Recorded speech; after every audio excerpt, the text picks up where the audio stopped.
നമസ്തേ, ജനം ഡിബേറ്റിലേക്ക് സ്വാഗതം. രാജ്ഭവനിൽ സംഘടിപ്പിച്ച പരിസ്ഥിതി ദിനാഘോഷം കൃഷിമന്ത്രി പി പ്രസാദ് ബഹിഷ്കരിച്ചു. ബഹിഷ്കരിക്കാനുള്ള കാരണം ഭാരതാംബയുടെ ഛായാചിത്രമാണ്. ഭാരതാംബയ്ക്ക് മുന്നിൽ ദീപപ്രോജ്വലനവും പുഷ്പാർച്ചനയും പറ്റില്ലെന്നും മന്ത്രിയുടെ അസാന്നിധ്യത്തിലും സർക്കാർ പരിപാടിയുമായി രാജ്ഭവൻ മുന്നോട്ട് പോയി. ജനം ഡിബേറ്റ് ചർച്ച ചെയ്യുന്നു അമ്മയോടും അനാദരവോ. BJP വക്താവ് യുവരാജ് ഗോകുൽ, സാമൂഹ്യ നിരീക്ഷകരായ ശ്രീജിത്ത് പണിക്ക, വിദ്യാസാഗർ ഗുരുമൂർത്തി, ഇടത് സഹയാത്രികൻ M ജയചന്ദ്രൻ എന്നിവ അതിഥികളാവുന്നു. എല്ലാ അതിഥികളെയും ഈ സംവാദത്തിലേക്ക് സ്നേഹാദരങ്ങളോടെ സ്വാഗതം ചെയ്യുന്നു. ഒപ്പം പ്രേക്ഷകരെയും. ഞാൻ ഈ സംവാദം ശ്രീജിത്ത് പണിക്കരിൽ നിന്ന് തുടങ്ങിയാണ്. ശ്രീജിത്ത്, ഇന്ന് വലിയൊരു വിവാദം ഉണ്ടായിരിക്കുകയാണ്. ഇതുമായി ബന്ധപ്പെട്ട് ഇപ്പോൾ കൃഷി വകുപ്പ് രാജ്ഭവനിൽ നിന്നുള്ള 2 നോട്ടീസുകൾ അത് പുറത്ത് വിട്ടിരിക്കുകയാണ്. ആദ്യത്തെ നോട്ടീസിൽ ഛായാചിത്രത്തിൽ പുഷ്പാർച്ചനയും അതുപോലെ ദീപപ്രോജ്വലനവും ഒന്നും ഉണ്ടായിരുന്നില്ല. പിന്നീടാണ് അത് ഉൾപ്പെടുത്തിയത്. ഭാരതാംബയുടെ ഛായാചിത്രത്തിന് മുന്നിൽ പുഷ്പാർച്ചന പറ്റില്ല എന്നൊരു നിലപാടാണ് മന്ത്രി സ്വീകരിച്ചത്. അതുവഴി ഭാരതാംബയെ അവഹേളിക്കുന്ന ഒരു സമീപനം തന്നെയല്ലേ സംസ്ഥാനത്തിൻ്റെ കൃഷി വകുപ്പ് മന്ത്രി പി പ്രസാദ് കൈക്കൊണ്ടത്?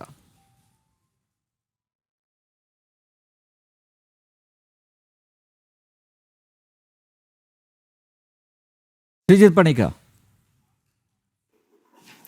അനിൽജി, ചോദ്യത്തിന്റെ ആദ്യ ഭാഗം കേട്ടില്ല.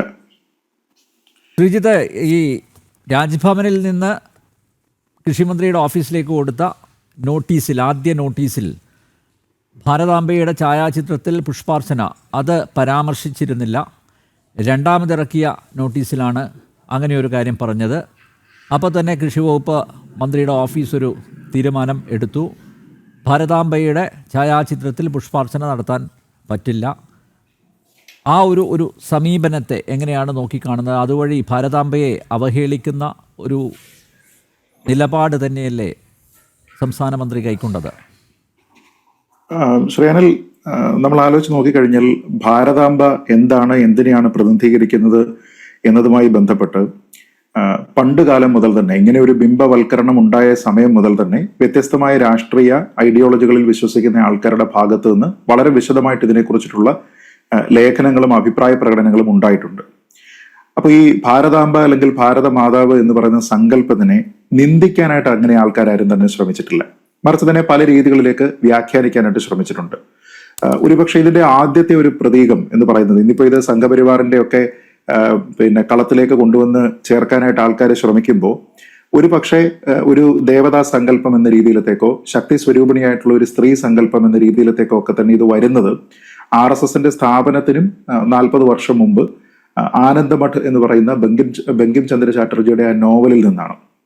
നമുക്കറിയാം, വളരെ വിഖ്യാതമായിട്ടുള്ള വന്ദേ മാതരം, സ്ത്രീ സങ്കല്പം, ദുർഗ എന്ന രീതിയിലത്തേക്ക് വിളിക്കുന്നു, കമലദള വിഹാരണി എന്ന് വിളിക്കുന്നു, വാണി വിദ്യാധാരണി എന്ന് വിളിക്കുന്നു. അങ്ങനെ എല്ലാ കാര്യത്തിൻ്റെയും ഒരു പെർഫെക്ഷൻ എന്ന രീതിയിലത്തേക്കും വളരെ ഫിയേഴ്സ് ആയിട്ടുള്ള ഒരു സ്ത്രീ ശക്തി എന്ന രീതിയിലത്തേക്കും നമ്മുടെ രാജ്യത്തിനെ പ്രതിനിധീകരിക്കുകയും അങ്ങനെയുള്ള ആ ദേവതാ സങ്കല്പത്തിനെ നമ്മൾ എല്ലാവരും തന്നെ ധ്യാനിക്കുന്നു, വണങ്ങുന്നു എന്ന സങ്കല്പത്തിലേക്ക് വന്ദേ മാതരം ഉണ്ടാവുകയും ചെയ്യുന്നു.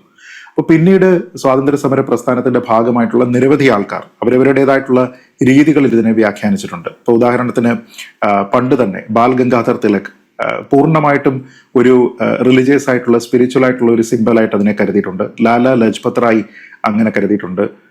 വളരെ തീവ്ര വിപ്ലവ പ്രസ്ഥാനങ്ങളായിരുന്ന അനുശീലൻ സമിതി, ജുഗന്തർ പാർട്ടി ഒക്കെ തന്നെ അങ്ങനെ സ്വീകരിച്ചിട്ടുണ്ട്. ഒരു ഫിയേഴ്സ് നാഷണലിസ്റ്റ് ആയിരുന്ന നേതാജി സുഭാഷ് ചന്ദ്രബോസ് ആ രീതിയിൽ തന്നെ സ്വീകരിച്ചിട്ടുണ്ട്. മഹാത്മാഗാന്ധിയിലേക്ക് വരുന്ന സമയത്ത് മഹാത്മാഗാന്ധി അതിനെ സ്വീകരിച്ചു, പക്ഷെ അത് സ്പിരിച്വൽ ആയിട്ടുള്ള ഒരു സൈഡ് അതിനുണ്ട്. പൂർണ്ണമായും അങ്ങനെ റിലീജിയസ് ആയിട്ട് കാണേണ്ടതില്ല എന്നുള്ള അഭിപ്രായം ഉണ്ടായിരുന്നു. ജവഹർലാൽ നെഹ്റു അദ്ദേഹത്തിന്റെ വിഖ്യാതമായിട്ടുള്ള ഒരു എഴുത്ത് തന്നെയുണ്ട്. അതിൽ തന്നെ അദ്ദേഹം പറയുന്നത്, അദ്ദേഹത്തിന്റെ പുസ്തകത്തിൽ പറയുന്നത് തന്നെ ഭാരതമാതാവ് എന്ന് പറയുന്നത് പ്രതിനിധീകരിക്കുന്നത് ഭാരതത്തിലെ ജനങ്ങളെയാണ് എന്നാണ്. അതുകൊണ്ട് തന്നെ ഭാരതമാതാവ് വിജയിക്കട്ടെ, ഭാരത് മാതാ കി ജയ് എന്ന് പറയുമ്പോൾ അതുവഴി ഇന്ത്യയിലെ ജനങ്ങൾ വിജയിക്കട്ടെ എന്നാണ് എന്നാണ് പറഞ്ഞിരുന്നത്. അപ്പോൾ ഇറസ്പെക്റ്റീവ് ഓഫ് റിലിജിയൻ ഇതിനെ എല്ലാ കാലത്തും ഒരു ദേവതാ സങ്കല്പം, ഒരു സ്ത്രീ സങ്കല്പം, ഒരു ശക്തി സ്വരൂപിണിയായ സ്ത്രീ സങ്കല്പം എന്ന രീതിയിലത്തേക്ക് ഉൾക്കൊള്ളുന്നതിന് ഈ രാഷ്ട്രീയ ഐഡിയോളജി വ്യത്യാസങ്ങളൊക്കെ ഉണ്ടായിരുന്നപ്പോൾ പോലും നമ്മുടെ നേതാക്കന്മാർക്കൊക്കെ തന്നെ സാധിച്ചിരുന്നു എന്നുള്ളത് ഏറ്റവും പ്രധാനപ്പെട്ട ഒരു കാര്യമാണ്. പക്ഷെ പിന്നീട് ഇങ്ങോട്ട് വരുന്ന സമയത്ത് അതിനെ ഇപ്പോൾ പൂർണ്ണമായിട്ടും അത് RSS വൽക്കരിച്ച് കാവ്യവൽക്കരിച്ച് അവരുടേത് മാത്രമാണ് എന്ന രീതിയിലത്തേക്ക് വ്യാഖ്യാനിക്കാനായിട്ടാണ് ഇടതുപക്ഷ പ്രവർത്തകരുടെ ഭാഗത്തു നിന്നുണ്ടാകുന്ന ശ്രമം. ഒന്ന് ആലോചിച്ച് നോക്കിക്കഴിഞ്ഞാൽ കുറച്ചു കാലം മുമ്പ് രാഹുൽ ഗാന്ധി തന്നെ പറഞ്ഞിരുന്നു, നെഹ്റു പറഞ്ഞിരുന്ന അതേ പാതയിൽ തന്നെ ഇന്ത്യയിലുള്ള ശക്തരായിട്ടുള്ള ആൾക്കാരുടെയും ദുർബലരായിട്ടുള്ള ആൾക്കാരുടെയും എല്ലാവരുടെയും ശബ്ദമാണ് പ്രതിനിധീകരിക്കുന്നത് ഭാരത് മാതാവ് എന്ന് പറഞ്ഞിരുന്നു.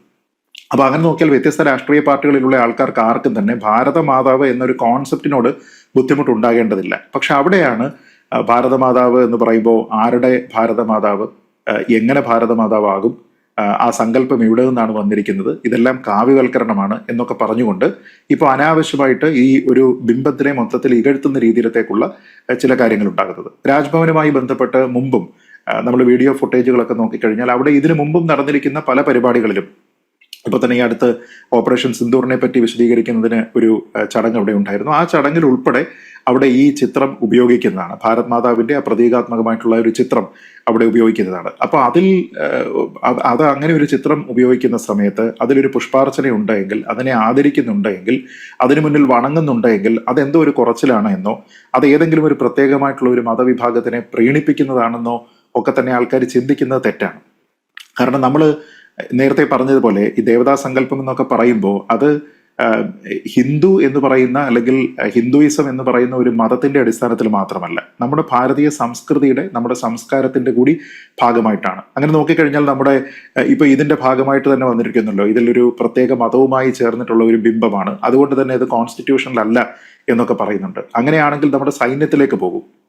നമ്മുടെ സൈന്യത്തിന്റെ ഭാഗമായിട്ട് ഉപയോഗിച്ചിരിക്കുന്ന അവരുടെ ഡിഫൻസ് എക്യുപ്മെന്റ് ഒക്കെ നോക്കിക്കഴിഞ്ഞാൽ അതിൽ ഏതാണ്ട് 90% പേരുകളും ഇത്തരത്തിലുള്ള ഹൈന്ദവ പേരുകളാണ്, നമ്മുടെ ഹൈന്ദവ സംസ്കാരത്തിന്റെ ഭാഗമായിട്ടുള്ള പേരുകളാണ്, മതപരമായിട്ടുള്ള പേരുകളാണ് എന്ന് വേണമെങ്കിൽ പറയാം. അതേപോലെ തന്നെ നമ്മുടെ പല റെജിമെന്റുകളുണ്ട്, അങ്ങനെയുള്ള പല ഡിവിഷൻസിന്റെയും അവരുടെ വാർക്രൈ ഉണ്ട്. സ്വാമിയെ ശരണമയ്യപ്പ എന്നതുവരെ വാർക്രൈ ആയിട്ട് ഉപയോഗിക്കുന്നുണ്ട് നമ്മുടെ ഇന്ത്യൻ സൈന്യത്തിൽ. രാജാ രാമചന്ദ്ര കി ജയ് എന്ന് പറയുന്നുണ്ട്, ജയ് ഭവാനി എന്ന് പറയുന്നുണ്ട്. അപ്പൊ ഇതെല്ലാം തന്നെ ഔദ്യോഗികമായിട്ട് ഈ കോൺസ്റ്റിറ്റ്യൂഷൻ നിലനിൽക്കുന്ന സമയത്ത് തന്നെ സ്വീകരിക്കുകയും നടപ്പാക്കുകയും ചെയ്യുന്ന ഒരു രാജ്യമാണ് നമ്മുടേത്. അപ്പൊ നിങ്ങൾ ഇവിടെ വന്നിട്ട് ഇതിനെ സിംഗിൾ ഔട്ട് ചെയ്തതിനു ശേഷം ഈ രീതിയിലത്തേക്കൊരു പ്രതീകമാണ്, അത് കാവ്യവൽക്കരണമാണ് എന്ന് പറഞ്ഞാൽ അങ്ങനെയല്ല. അത് നമ്മുടെ സംസ്കാരത്തിന്റെ ഭാഗമാണ്, ഈ ഭൂമിയുടെ ഭാഗമാണ്, നമ്മുടെ ഈ മണ്ണിന്റെ പൈതൃകമാണ്. അതിന്റെ ഭാഗമായിട്ടുള്ള ബിംബങ്ങളെ നമ്മൾ സ്വീകരിക്കുകയാണ്. അത് സ്വീകരിക്കുന്നതിന് വ്യത്യസ്ത രാഷ്ട്രീയ മതവിഭാഗങ്ങളിലുള്ള ആൾക്കാർക്ക് ബുദ്ധിമുട്ടൊന്നും തന്നെ ഉണ്ടാകേണ്ടതില്ല. ഇതിനോടൊപ്പം തന്നെ പറഞ്ഞു കേട്ടാൽ വളരെ കൗതുകരമായിട്ട് എനിക്ക് തോന്നിയ ഒരു കാര്യം, ഈ ഭാരതമാതാവിന്റെ ചിത്രം അതിന് പിന്നിൽ കാണുന്ന ഒരു ഭൂപടമുണ്ട്. ആ ഭൂപടം എന്ന് പറയുന്നത് നമ്മുടെ ഇന്ത്യയുടെ ഭൂപടമല്ല, മറിച്ച് അത് മറ്റ് പല ഭൂവിഭാഗങ്ങളും അതിലുണ്ട് എന്നുള്ളതാണ്. അത് അഖണ്ഡ ഭാരതത്തിൻ്റെതാണ്. അപ്പൊ അഖണ്ഡ ഭാരതം എന്ന് പറയുമ്പോൾ അതിൽ ഇന്ത്യയും പാകിസ്ഥാനും ഇപ്പുറത്ത് മ്യാൻമറും അഫ്ഗാനിസ്ഥാനും ഒക്കെ ചേർന്നിട്ടുള്ള ആ ഒരു ഭൂപ്രദേശത്തിന്റെ ഒരു പ്രതീകാത്മകമായിട്ടുള്ള ഒരു ചിത്രമാണ് ഈ അഖണ്ഡ ഭാരതം എന്ന് പറയുന്ന ഒരു സങ്കല്പം. അപ്പൊ ഇന്ന് ഇതിൽ പല ഭാഗങ്ങളും നമ്മുടേതായിട്ടില്ല, അതുകൊണ്ട് നമ്മുടെ രാജ്യത്തിനെ പ്രതിനിധീകരിക്കുന്നില്ല എന്നൊക്കെ പറഞ്ഞു കഴിഞ്ഞാൽ അത് വെറും വരട്ടുവാദമാണ്. അങ്ങനെയാണെങ്കിൽ എനിക്ക് ശ്രീ പി പ്രസാദിനോട് ചോദിക്കാനുള്ളത്, താങ്കൾ ദേശീയഗാനം പാടാറുണ്ടോ എന്നാണ്. ദേശീയഗാനത്തിൽ പഞ്ചാബ്, സിന്ധ്, ഗുജറാത്ത്, മറാഠ എന്ന് എഴുതിയിട്ടുണ്ട്. അതിൽ ഈ പഞ്ചാബും ഗുജറാത്തും മറാഠയും ഒക്കെ നമുക്കുണ്ട്, പക്ഷെ ഈ സിന്ധ് നമുക്കില്ല. സിന്ധ് അങ്ങനെയാണെങ്കിൽ പാകിസ്ഥാനിലാണ്. അപ്പൊ നമ്മൾ എന്ത് ചെയ്യും? അത് പരിഷ്കരിക്കണമെന്നോ അവിടെ സിന്ധിന് പകരം വേറെ സ്ഥലം കൊണ്ടുവരണമെന്നോ ഇതിൽ കേരളം ഇല്ലാത്തത് കൊണ്ട് നമ്മളിത് പാടില്ല എന്നൊക്കെ നമ്മൾ പറയുമോ? ആ രീതിയിലത്തേക്ക് കാണേണ്ടതില്ല. ഇപ്പൊ നമ്മുടെ ശ്രീ പി പ്രസാദ് നമ്മുടെ സർക്കാരിലെ ഒരു മന്ത്രി കൂടിയാണ്. അപ്പൊ അങ്ങനെയുള്ളപ്പോൾ നമ്മുടെ ഔദ്യോഗിക മുദ്രണം, നമ്മുടെ സ്റ്റേറ്റ് എംബ്ലം അദ്ദേഹത്തിന്റെ കമ്മ്യൂണിക്കേഷൻസ് വഴി എല്ലാത്തിലും അദ്ദേഹം ഉപയോഗിക്കുന്നതാണ്. ആ എംബ്ലത്തിലേക്ക് ഒന്ന് നോക്കിക്കോളൂ. ആ എംബ്ലത്തിൽ നോക്കിക്കഴിഞ്ഞാൽ അതിൽ സ്വീകരിച്ചിരിക്കുന്നത്, കേരളം സ്വീകരിച്ചിരിക്കുന്നത് തിരുവിതാംകൂറിന്റെ ശംഖാണ്. അങ്ങനെ നോക്കിക്കഴിഞ്ഞാൽ തിരുവിതാംകൂർ ഇപ്പോൾ എവിടെയാണ്? തിരുവിതാംകൂർ ഇവിടെ ഉണ്ടോ? തിരുവിതാംകൂറിന് അധികാരമുണ്ടോ? തിരുവിതാംകൂറിന്റെ പ്രവിശ്യ നമുക്ക് ഇന്ന് കാണിച്ചു കൊടുക്കാനായിട്ട് കഴിയുമോ? അതെല്ലാം ഇന്ന് പല പല ജില്ലകളായിട്ട് മറ്റ് സ്ഥലങ്ങളായിട്ടും ഒക്കെ തന്നെ മാറിയിട്ടുണ്ട്. അപ്പൊ അങ്ങനെയാണെങ്കിൽ നിങ്ങൾ അത് മാറ്റണമായിരുന്നു, നിങ്ങളത് മാറ്റുന്നില്ല. ഇനി അതിൽ തന്നെ നമ്മുടെ ദേശീയ ചിഹ്നമായിട്ടുള്ള അശോക സ്തംഭം ഉപയോഗിക്കുന്നുണ്ട്. ഒരു നാഷണൽ മോട്ടോ എന്ന് പറയാവുന്നത് പോലെ സത്യമേവ ജയത എന്ന് പറയുന്നത് നമ്മുടെ കേരളത്തിന്റെ എംബ്ലത്തിൽ ഉപയോഗിക്കുന്നുണ്ട്. സത്യമേവ ജയത എങ്ങനെയാണെങ്കിൽ എവിടെ നിന്നാണ് വരുന്നത്? അഥർവവേദമാണ്, അതായത് മുണ്ടകോപനിഷത്താണ്. അപ്പൊ നോക്കിക്കഴിഞ്ഞാൽ അത് എവിടെ നിന്നാണ്? ഒരു ഹിന്ദു സ്ക്രിപ്ചറാണ് അല്ലെ? അതെ. അപ്പൊ നമ്മൾ അങ്ങനെയാണ് കാണുന്നത് എങ്കിൽ ഇതിനൊക്കെ തന്നെ നമ്മുടെ ഈ ഹൈന്ദവ സംസ്കാരവുമായിട്ട് അഭേദ്യമായിട്ടുള്ള ബന്ധമുണ്ട്. അതിനെയൊക്കെ തന്നെ നിങ്ങൾക്ക് അംഗീകരിക്കാൻ കഴിയില്ല. ചിലതിനെ അംഗീകരിക്കും, ചിലതിനെ അംഗീകരിക്കാൻ കഴിയില്ല എന്നൊക്കെ പറയുന്നത് വെറും ഇരട്ടത്താപ്പാണ്. നിങ്ങൾക്ക് ആൾക്കാരെ രാഷ്ട്രീയത്തിന്റെ അടിസ്ഥാനത്തിൽ നിങ്ങൾക്കൊരു ചടങ്ങിൽ പങ്കെടുക്കണമോ വേണ്ടയോ എന്ന് തീരുമാനിക്കാനുള്ള സ്വാതന്ത്ര്യമൊക്കെ ഉണ്ടായിരിക്കും. പക്ഷേ ഇതൊക്കെ തന്നെ കാവ്യവൽക്കരണമാണ് എന്നോ ഏതെങ്കിലും ഒരു പ്രത്യേക മതവിഭാഗത്തിനെ പ്രീണിപ്പിക്കുന്നതാണ് എന്നോ ഏതെങ്കിലും ഒരു ഭൂരിപക്ഷ മതവിഭാഗത്തിന് മാത്രമേ നമ്മുടെ രാജ്യത്ത് സ്ഥാനമുള്ളൂ എന്ന് സ്ഥാപിക്കലാണോ എന്നൊക്കെ ചോദിച്ചു കഴിഞ്ഞാൽ, അങ്ങനെയൊക്കെ സ്ഥാപിക്കാനായിട്ട് ശ്രമിച്ചാൽ നിങ്ങൾ ഈ പറയുന്ന അഭിപ്രായത്തിനെയൊക്കെ തന്നെ എതിർക്കേണ്ടി വരും. കാരണം കേവലം മതം എന്ന രീതിയിൽ മാത്രമല്ല, നിങ്ങൾക്കൊരു സംസ്കാരമുണ്ട്. ആ സംസ്കാരം എന്താണ് എന്ന് ഉൾക്കൊള്ളുക, അതിനെ മനസ്സിലാക്കുക, അത്തരത്തിലുള്ള ബിംബങ്ങളെ നിങ്ങൾ ബഹുമാനിക്കാനായിട്ട് പഠിക്കുക. ഇപ്പൊ കഴിഞ്ഞ ദിവസം നമ്മൾ കണ്ടതാണല്ലോ, രാജ്യസഭ MP ആയിട്ടുള്ള ശ്രീ ജോൺ ബ്രിട്ടാസ്. അദ്ദേഹം ഇവിടെ പെന്തക്കോസ്റ്റ് വിഭാഗത്തിനെതിരെ ഒരു പ്രസ്താവന നടത്തുന്നു. അവരുടെ ഭാഗത്ത് നിന്ന് അതിശക്തമായിട്ട് സെനഡിൽ നിന്ന് പ്രതിഷേധ പ്രകടനം ഉണ്ടാകുന്ന സമയത്ത് അദ്ദേഹത്തിന് ലേലുവല്ലു പറയേണ്ടി വന്നു. അപ്പൊ അത് പറയേണ്ടി വരുന്നത് എന്തുകൊണ്ടാണ് ഞാൻ ഈ പറഞ്ഞിരിക്കുന്ന കാര്യത്തിൽ എനിക്ക് ഖേദമുണ്ട് എന്നൊരാളിന് പറയേണ്ടി വരുന്നത് എന്തുകൊണ്ടാണ്? ഒരാവശ്യവുമില്ലാതെ ഏതെങ്കിലും ഒരു മതവിഭാഗത്തിന്റെ മതപരമായിട്ടുള്ള ഒരു കാര്യത്തിനെ അനാവശ്യമായിട്ടുള്ള ഒരു പ്രസ്താവന വഴി ഇകഴാനായിട്ട് ശ്രമിക്കുന്നതാണ്. ഞാൻ പറഞ്ഞത് ഇത് ഒരു ഹൈന്ദവ പ്രതീകമാണ് എന്നുള്ളത് തന്നെയാണ് നിങ്ങളുടെ സങ്കല്പമെങ്കിൽ അതിനെ ഞാൻ പൂജ ചെയ്യില്ല എന്ന് പറഞ്ഞ് നിങ്ങൾക്ക് മാറി നിൽക്കാനായിട്ടുള്ള അവകാശമൊക്കെ ഉണ്ടായിരിക്കും. ഇപ്പോ ദേശീയ ഗാനം എല്ലാവരും പാടിക്കൊള്ളണം എന്നാണോ നിയമം എന്ന് ചോദിച്ചു കഴിഞ്ഞാൽ എല്ലാവരും പാടിക്കൊള്ളണമെന്നൊന്നുമില്ല എന്ന് കോടതി തന്നെ പറഞ്ഞിട്ടുണ്ട്. നിങ്ങൾക്കത് ചെയ്യാം. പക്ഷേ അപമാനിക്കാൻ പാടില്ല. അപകീർത്തികരമായിട്ട് അതിനെപ്പറ്റി പ്രസ്താവനകൾ നടത്തുന്നതിനോ അത് ഏതെങ്കിലും തരത്തിലുള്ള പ്രീണിപ്പിക്കലാണ് എന്ന രീതിയിലത്തേക്ക് വ്യാഖ്യാനിക്കുന്നതിനോ അത് ഒരു കാവ്യവൽക്കരണമാണ് എന്ന് പറയുകയോ ചെയ്തു കഴിഞ്ഞാൽ ഈ ഭാരതാംബ എന്ന് പറയുന്ന ഒരു സങ്കല്പത്തിനെ ബഹുമാനിക്കുന്ന കോടിക്കണക്കായിട്ടുള്ള സ്വാതന്ത്ര്യ സമര സേനാനികൾ ഉൾപ്പെടെയുള്ള ആൾക്കാരുണ്ടായിട്ടുള്ള നാടാണിത്. ഭാരത് മാതാ കി ജയ് എന്ന് വിളിക്കുന്ന ആൾക്കാർ RSSകാർ മാത്രമല്ലല്ലോ, എല്ലാ വിഭാഗത്തിലുള്ള ആൾക്കാരും ഉണ്ട്. അപ്പൊ അങ്ങനെയുള്ള ആൾക്കാരെ കൂടി ഇകഴ്ത്തുന്നതാണ് ആ ഒരു എന്ന് പറയുന്നത് സേക്രഡ് ആണ്. അത് ഇവിടുത്തെ രാജ്യമായിട്ട് നിങ്ങൾ കരുതിയാലും, രാജ്യത്തിന്റെ വിവിധ ഭൂവിഭാഗമായിട്ട് കരുതിയാലും, പ്രകൃതിയായിട്ട് കരുതിയാലും, നമ്മുടെ പൊളിറ്റിക്കൽ ഐഡന്റിറ്റി ആയിട്ട് കരുതിയാലും, ഏതാണെങ്കിലും അത് സേക്രഡ് ആണെന്നാണ് നമ്മൾ കരുതുക. കാരണം കോൺസ്റ്റിറ്റ്യൂഷൻ സേക്രഡ് ആണ്. ഇതിനെല്ലാം ഡിഫൈൻ ചെയ്തിരിക്കുന്നത് കോൺസ്റ്റിറ്റ്യൂഷനിലാണ്. അതുകൊണ്ട് കോൺസ്റ്റിറ്റ്യൂഷനെ നിങ്ങൾ ബഹുമാനിക്കുന്നുണ്ടെങ്കിൽ, അത് കേവലം കുന്തവും കുടച്ചക്രവും അല്ല എന്നുള്ള അഭിപ്രായം നിങ്ങൾക്കുണ്ടെങ്കിൽ ഈ ബിംബങ്ങളെ കൂടി ബഹുമാനിക്കണം. നിങ്ങൾക്ക് വന്ദിച്ചില്ലെങ്കിലും നിന്ദിക്കാതിരിക്കുക എന്ന് പറയുന്നത് നിങ്ങൾ ചെയ്യേണ്ടുന്ന ഏറ്റവും ബെയർ മിനിമം ആയിട്ടുള്ള കാര്യമാണ് എന്നാണ് മന്ത്രിയോട് പറയാനുള്ളത്. യുവരാജ്, രാജ്ഭവനിലേത് സാധാരണ ഉപയോഗിക്കുന്ന ഛായാചിത്രമായിരുന്നില്ല, അത് RSS ഉപയോഗിക്കുന്ന ചിത്രം ആയിരുന്നു. ആ ചിത്രമാണ് രാജ്ഭവനിൽ നിന്ന് അയച്ചു തന്നത്. അങ്ങനെ ഒരു തീരുമാനത്തോട് പൊരുത്തപ്പെടാനാവില്ല എന്നാണ് ഇന്ന് മന്ത്രി P. പ്രസാദ് പ്രതികരിച്ചത്. RSSൻ്റെ ഭാരതാംബ, അതുകൊണ്ടാണ് ആ പരിപാടിയിൽ നിന്ന് വിട്ടുനിന്നത്. അല്ല, അദ്ദേഹം തന്നെ അതിന് ഉത്തരവും പറഞ്ഞിട്ടുണ്ടെന്ന് ഞാൻ മനസ്സിലാക്കുന്നിടത്തോളം. അദ്ദേഹം പറഞ്ഞിരിക്കുന്ന ഒരു റീസണിങ്ങിൽ തന്നെ അതിനകത്ത് ഉത്തരവുണ്ട്. അദ്ദേഹം പറഞ്ഞിരിക്കുന്ന ഭാരതാംബ എന്ന ചിത്രം വെച്ചതുകൊണ്ട് മാത്രമല്ല, അതിനകത്ത് കാവ്യ പതാക ആണ് ഉപയോഗിച്ചിരിക്കുന്നത്. അതൊരു പ്രശ്നമാണ്. ഇപ്പോൾ കോൺഗ്രസ്സുകാരും അങ്ങനെയൊക്കെയാണ് പറഞ്ഞിരിക്കുന്നത്, അത് കാവ്യ പതാകയാണ് ഉപയോഗിച്ചിരിക്കുന്നത്. അതിനുള്ള മറുപടിയും മന്ത്രി തന്നെ പറഞ്ഞിട്ടുണ്ട്. അവിടെ വരച്ചിരിക്കുന്ന മാപ്പ് എന്ന് പറയുന്നത്, ഭാരതാംബയുടെ പുറകിലായിട്ട് കാണിച്ചിരിക്കുന്ന മാപ്പ് എന്ന് പറയുന്നത് നമ്മളൊന്നും കാണുന്നത് പോലെയുള്ളൊരു മാപ്പ് അല്ല എന്നും കൂടിയാണ് അദ്ദേഹം പറഞ്ഞിരിക്കുന്നത്. അതിൽ തന്നെ ഉത്തരവുണ്ടെന്നേ. കാരണം RSS ഉണ്ടായത് 1925-ലാണ്. 1925-നും മുൻപ് ഏതാണ്ട് അരനൂറ്റാണ്ടോളം പുറകിൽ നിന്ന് തന്നെ ഭാരതമാത എന്ന് പറയുന്നൊരു സങ്കല്പം ഇവിടെ ജനിക്കപ്പെട്ടിട്ടുണ്ട്. ആ സങ്കല്പം എന്ന് പറയുന്നത് കേവലം നമ്മൾ ഇന്ന് കാണുന്ന കന്യാകുമാരി മുതൽ കശ്മീർ വരെ ഉള്ള ഒരു ഭൂപ്രകൃതിയിൽ നിന്ന് മാത്രമല്ല ഉടലെടുത്തിരിക്കുന്നത്. അത് ഈ പറയുന്ന ഗാന്ധാരവും സിന്ധും പാകിസ്ഥാനും ബംഗ്ലാദേശും എല്ലാം ഉൾപ്പെടുന്ന വലിയ വിശാലമായിട്ടുള്ള ഒരു അഖണ്ഡ ഭാരത കൺസെപ്റ്റിനകത്തുള്ളതാണ്. അത് RSS ഉണ്ടാക്കിയിരിക്കുന്ന ഒരു കൺസെപ്റ്റൊന്നുമല്ല, അതിനു മുമ്പ് വളരെ മുൻപ് തന്നെ ഉണ്ടായിരിക്കുന്ന ഒന്നാണ്. ഇപ്പോൾ സ്വാമി വിവേകാനന്ദൻ തന്നെ ഒരിക്കൽ പറഞ്ഞിട്ടുണ്ട്, വരുന്ന ഒരു 100 വർഷത്തേക്ക് നമുക്ക് എല്ലാ ക്ഷേത്രങ്ങളിലും ഭാരതാംബയെ പ്രതിഷ്ഠിക്കാം. അവിടെ ഇപ്പോൾ നടന്നുകൊണ്ടിരിക്കുന്ന നിത്യനിദാന പൂജകൾക്ക് ഉപരിയായിട്ട് അദ്ദേഹം ക്ഷേത്രങ്ങളെ എതിർത്തോ അവിടെ പൂജകൾ നടക്കണ്ട എന്നുള്ള ഉദ്ദേശത്തിലല്ല, പകരം പല നാട്ടുരാജ്യങ്ങളായിട്ട് തിരിഞ്ഞു നിന്നിരുന്ന ആൾക്കാരുടെ ഉള്ളിൽ നമ്മൾ ഒരമ്മയുടെ മക്കളാണ് എന്നുള്ള ഒരു ആശയം കൃത്യമായിട്ടും എത്തിക്കുന്നതിന് വേണ്ടിയിട്ട്, അവരെ അതിനകത്ത് ബോധവൽക്കരിക്കുന്നതിന് വേണ്ടിയിട്ടാണ് അദ്ദേഹം അങ്ങനെ ഒരു പ്രസ്താവന പോലും നടത്തിയിരിക്കുന്നത്. വരുന്ന ഒരു 100 വർഷത്തേക്ക് നമുക്ക് ഭാരതാംബയെ എല്ലാ ക്ഷേത്രങ്ങളിലും പ്രതിഷ്ഠിക്കാം, നമ്മളെല്ലാം ഭാരതാംബയുടെ മക്കളാണ് എന്നുള്ള ബോധ്യത്തോടു കൂടി നമുക്ക് പ്രവർത്തിക്കാമെന്ന് സ്വാമി വിവേകാനന്ദൻ പറയുന്ന കാലഘട്ടത്തിൽ അദ്ദേഹം സമാധിയായി പിന്നെയും ഏതാണ്ട് 1/4 നൂറ്റാണ്ട് പിന്നിടുമ്പോൾ മാത്രമാണ് RSS എന്ന് പറയുന്ന സംഘടന ജന്മം കൊള്ളുന്നത്. അപ്പോൾ ഭാരതാംബ എന്ന് പറയുന്ന ആ പ്രതീകമാവട്ടെ, ആ പ്രതീകത്തിൽ നിന്നുണ്ടായിരിക്കുന്ന ചിത്രമാവട്ടെ, ഇതൊന്നും തന്നെ RSS ഉണ്ടാക്കിയിരിക്കുന്നതല്ല, RSSന് വളരെ മുൻപുണ്ടായിരിക്കുന്ന ഒന്നാണ്. പക്ഷേ ദൗർഭാഗ്യവശാൽ 1947 ശേഷം ഭാരത് മാതാ കി ജയ് എന്ന് പറയുവാൻ പോലും ഭയമുണ്ടാകുന്ന തലത്തിലാണ് നമ്മുടെ നാട്ടിലെ നിലവിലെ പ്രതിപക്ഷ പാർട്ടികൾ, അന്നു മുതലുള്ള ഭരണപക്ഷ പാർട്ടിയാവട്ടെ പിന്നീടുള്ള പാർട്ടികളാവട്ടെ പ്രവർത്തിച്ചു പോന്നിരിക്കുന്നത്. ഇതിപ്പോൾ ഭാരതാംബയോട് മാത്രമൊന്നുമല്ലല്ലോ ഇവർക്ക് പ്രശ്നം ഉണ്ടായിരിക്കുന്നത്. കുറച്ച് നാളുകളായിട്ട് നമ്മുടെ നാട്ടിൽ നടന്നു വന്നിരിക്കുന്ന ഒരു വലിയ വിവാദം ഉണ്ടായിരുന്നു. ഈവൻ നമ്മുടെ മധ്യപ്രദേശിൽ കമൽനാഥ് സർക്കാർ 1 വർഷത്തേക്ക് മാത്രം ഭരിക്കാൻ കയറിയപ്പോൾ അവരാദ്യം ചെയ്ത നടപടികളിൽ ഒന്നെന്ന് പറഞ്ഞു കഴിഞ്ഞാൽ എല്ലാ മാസവും 1-ാം തീയതി വന്ദേ മാതരത്തോടു കൂടി ആരംഭിച്ചിരുന്ന സെഷൻസിനെ വന്ദേ മാതരം കട്ട് ചെയ്യുക എന്നുള്ളതായിരുന്നു. വന്ദേ മാതരം പാടുന്നില്ല എന്ന് തീരുമാനിക്കുക എന്നുള്ളതായിരുന്നു അവരാദ്യം ചെയ്ത തീരുമാനങ്ങളിൽ ഒന്ന് എന്ന് പറയുന്നത്.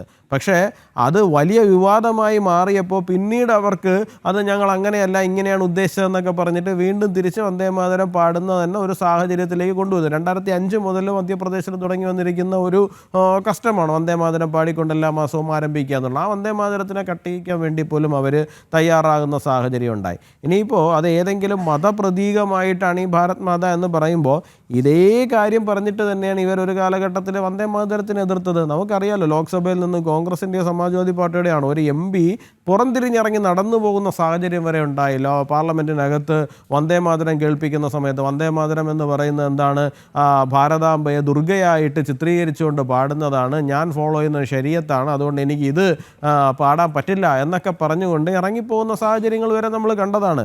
അപ്പോൾ എന്തുകൊണ്ട് അത്തരത്തിലുള്ള ബിംബവൽക്കരണം ഉണ്ട്, അല്ലെങ്കിൽ എന്തുകൊണ്ട് അത്തരത്തിലുള്ള പ്രതീകാത്മകമായിട്ടുള്ള കാര്യങ്ങൾ ഭാരതാംബയെ ഒരു ദേവിയായിട്ട്, ഇപ്പോൾ നേരത്തെ പണിക്കർ പറഞ്ഞതുപോലെ തന്നെ ശക്തി സ്വരൂപിയായിട്ടുള്ളൊരു സ്ത്രീയായിട്ട്, ഒരു ദേവിയായിട്ട് അങ്ങനെ കാണുന്ന ഒരു സങ്കല്പം ഉണ്ടായി എന്ന് ചോദിച്ചു കഴിഞ്ഞാൽ പല വിഭാഗങ്ങളായിട്ട് തിരിഞ്ഞു നിന്നിരുന്ന, ഭാഷാപരമായിട്ട്, ഭക്ഷണപരമായിട്ട്, സാംസ്കാരികമെന്ന് ഞാൻ ഉദ്ദേശിക്കുന്നത് ചില പ്രാദേശികമായിട്ടുള്ള കസ്റ്റംസ് ഉൾപ്പെടെയുള്ള കാര്യങ്ങളാണ്. ജാതീയമായിട്ട് ഒക്കെ തിരിഞ്ഞു നിന്നിരുന്ന ആൾക്കാരെ, ഒരു വലിയ ജനതയെ ഒരുമിപ്പിച്ച് കൊണ്ടുവരുന്നതിന് വേണ്ടിയിട്ട് നിങ്ങളെല്ലാവരും ഒരമ്മയുടെ തന്നെ മക്കളാണ് എന്ന് അവരെ ഓർമ്മിപ്പിക്കുന്നതിന് വേണ്ടിയിട്ടാണ് വളരെ മുൻപ്, എനിക്ക് തോന്നുന്നു 19-ാം നൂറ്റാണ്ടിൻ്റെ ഏതാണ്ട് അവസാന ഭാഗത്തോടു കൂടി അല്ലെങ്കിൽ 2-ാം പകുതിയോടുകൂടി അത് അങ്ങനെ ഒരു സങ്കല്പം ഉണ്ടാവുകയും അത് പിന്നീട് സ്വാമി വിവേകാനന്ദനെ പോലുള്ള ആൾക്കാർ ആവർത്തിച്ച് പറയുകയും ആ ആവർത്തിച്ച് പറഞ്ഞത് എന്താണ്, സുഭാഷ് ചന്ദ്രബോസും ഭഗത് സിംഗും ഉൾപ്പെടെയുള്ള നമ്മുടെ സ്വാതന്ത്ര്യ സമര സേനാനികൾ അതിനെയൊക്കെ ഏറ്റെടുക്കുകയും മുമ്പോട്ട് കൊണ്ടുപോവുകയാണ് ചെയ്തിട്ടുള്ളത്. ഇനി നമ്മുടെ ബാലഗംഗാധര തിലകനെ പോലുള്ള ആൾക്കാരൊക്കെ അതിൽ നിന്ന് ഒരു പടി കൂടി കടന്നിട്ട് നമ്മുടെ ഗണേശോത്സവങ്ങളുടെ ചരിത്രം തന്നെ അറിയാമല്ലോ. ഗണേശോത്സവങ്ങളുടെ ചരിത്രം തന്നെ തുടങ്ങിയിരിക്കുന്നത് എല്ലാവരും അവരവരുടെ വീടുകളിൽ ചെറുതായിട്ട് നടത്തിയിരുന്ന വിനായക ചതുർത്ഥി പൂജകളെ എല്ലാത്തിനെയും കൂടി അദ്ദേഹം വലിയ ഒരു മാസ് പരിപാടിയാക്കി 1890കളിൽ അദ്ദേഹം കൊണ്ടുവരികയും അത് വലിയ ഒരു ഉത്സവമായിട്ട് മാറുകയും അത് ശരിക്കും പറഞ്ഞാൽ ബ്രിട്ടീഷ് സർക്കാരിനെതിരായിട്ടുള്ള വലിയൊരു പ്രക്ഷോഭമായിട്ട് മാറുകയും ചെയ്യുന്ന സാഹചര്യം ഉണ്ടായിട്ടുണ്ട്. അപ്പോൾ ഇത്തരം പ്രതീകങ്ങളും ഇത്തരം ബിംബവൽക്കരണങ്ങളും ഒക്കെ എല്ലാ കാലഘട്ടങ്ങളിലും ഉണ്ടായിട്ടുണ്ട്. ആ ഉണ്ടായിരിക്കുന്നത് എന്തിന് എന്നുള്ളതാണ്.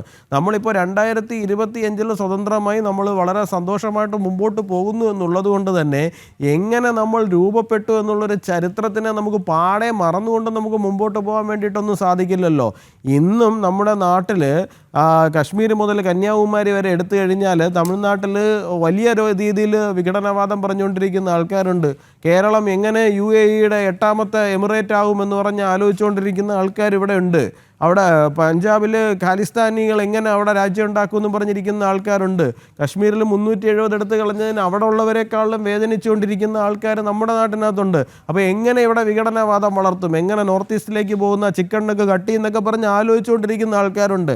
അപ്പോൾ തീർച്ചയായിട്ടും നമ്മുടെ ജനസാമാന്യങ്ങൾക്കിടയിൽ നമ്മളെ വീണ്ടും നമ്മുടെ അഖണ്ഡത ഓർമ്മിപ്പിക്കുവാൻ വേണ്ടിയിട്ട് ഇത്തരത്തിലുള്ള പ്രതീകങ്ങളും ചിത്രങ്ങളും ഒക്കെ ആവശ്യമായിട്ട് വരിക തന്നെ ചെയ്യും. അത് ആരെങ്കിലുമൊക്കെ വേദനിപ്പിക്കുന്നു എന്നുണ്ടെങ്കിൽ അതിന് നമുക്കിപ്പോൾ സഹതപിക്കുവാൻ വേണ്ടി മാത്രമേ സാധിക്കുകയുള്ളൂ. പിന്നെ കമ്മ്യൂണിസ്റ്റുകാരെ സംബന്ധിച്ചിടത്തോളം, ഇടതുപക്ഷക്കാരെ സംബന്ധിച്ചിടത്തോളം അവർ 1920 അവിടെ ഉണ്ടായത്, 25 ഉണ്ടായത് നമുക്കറിയില്ല.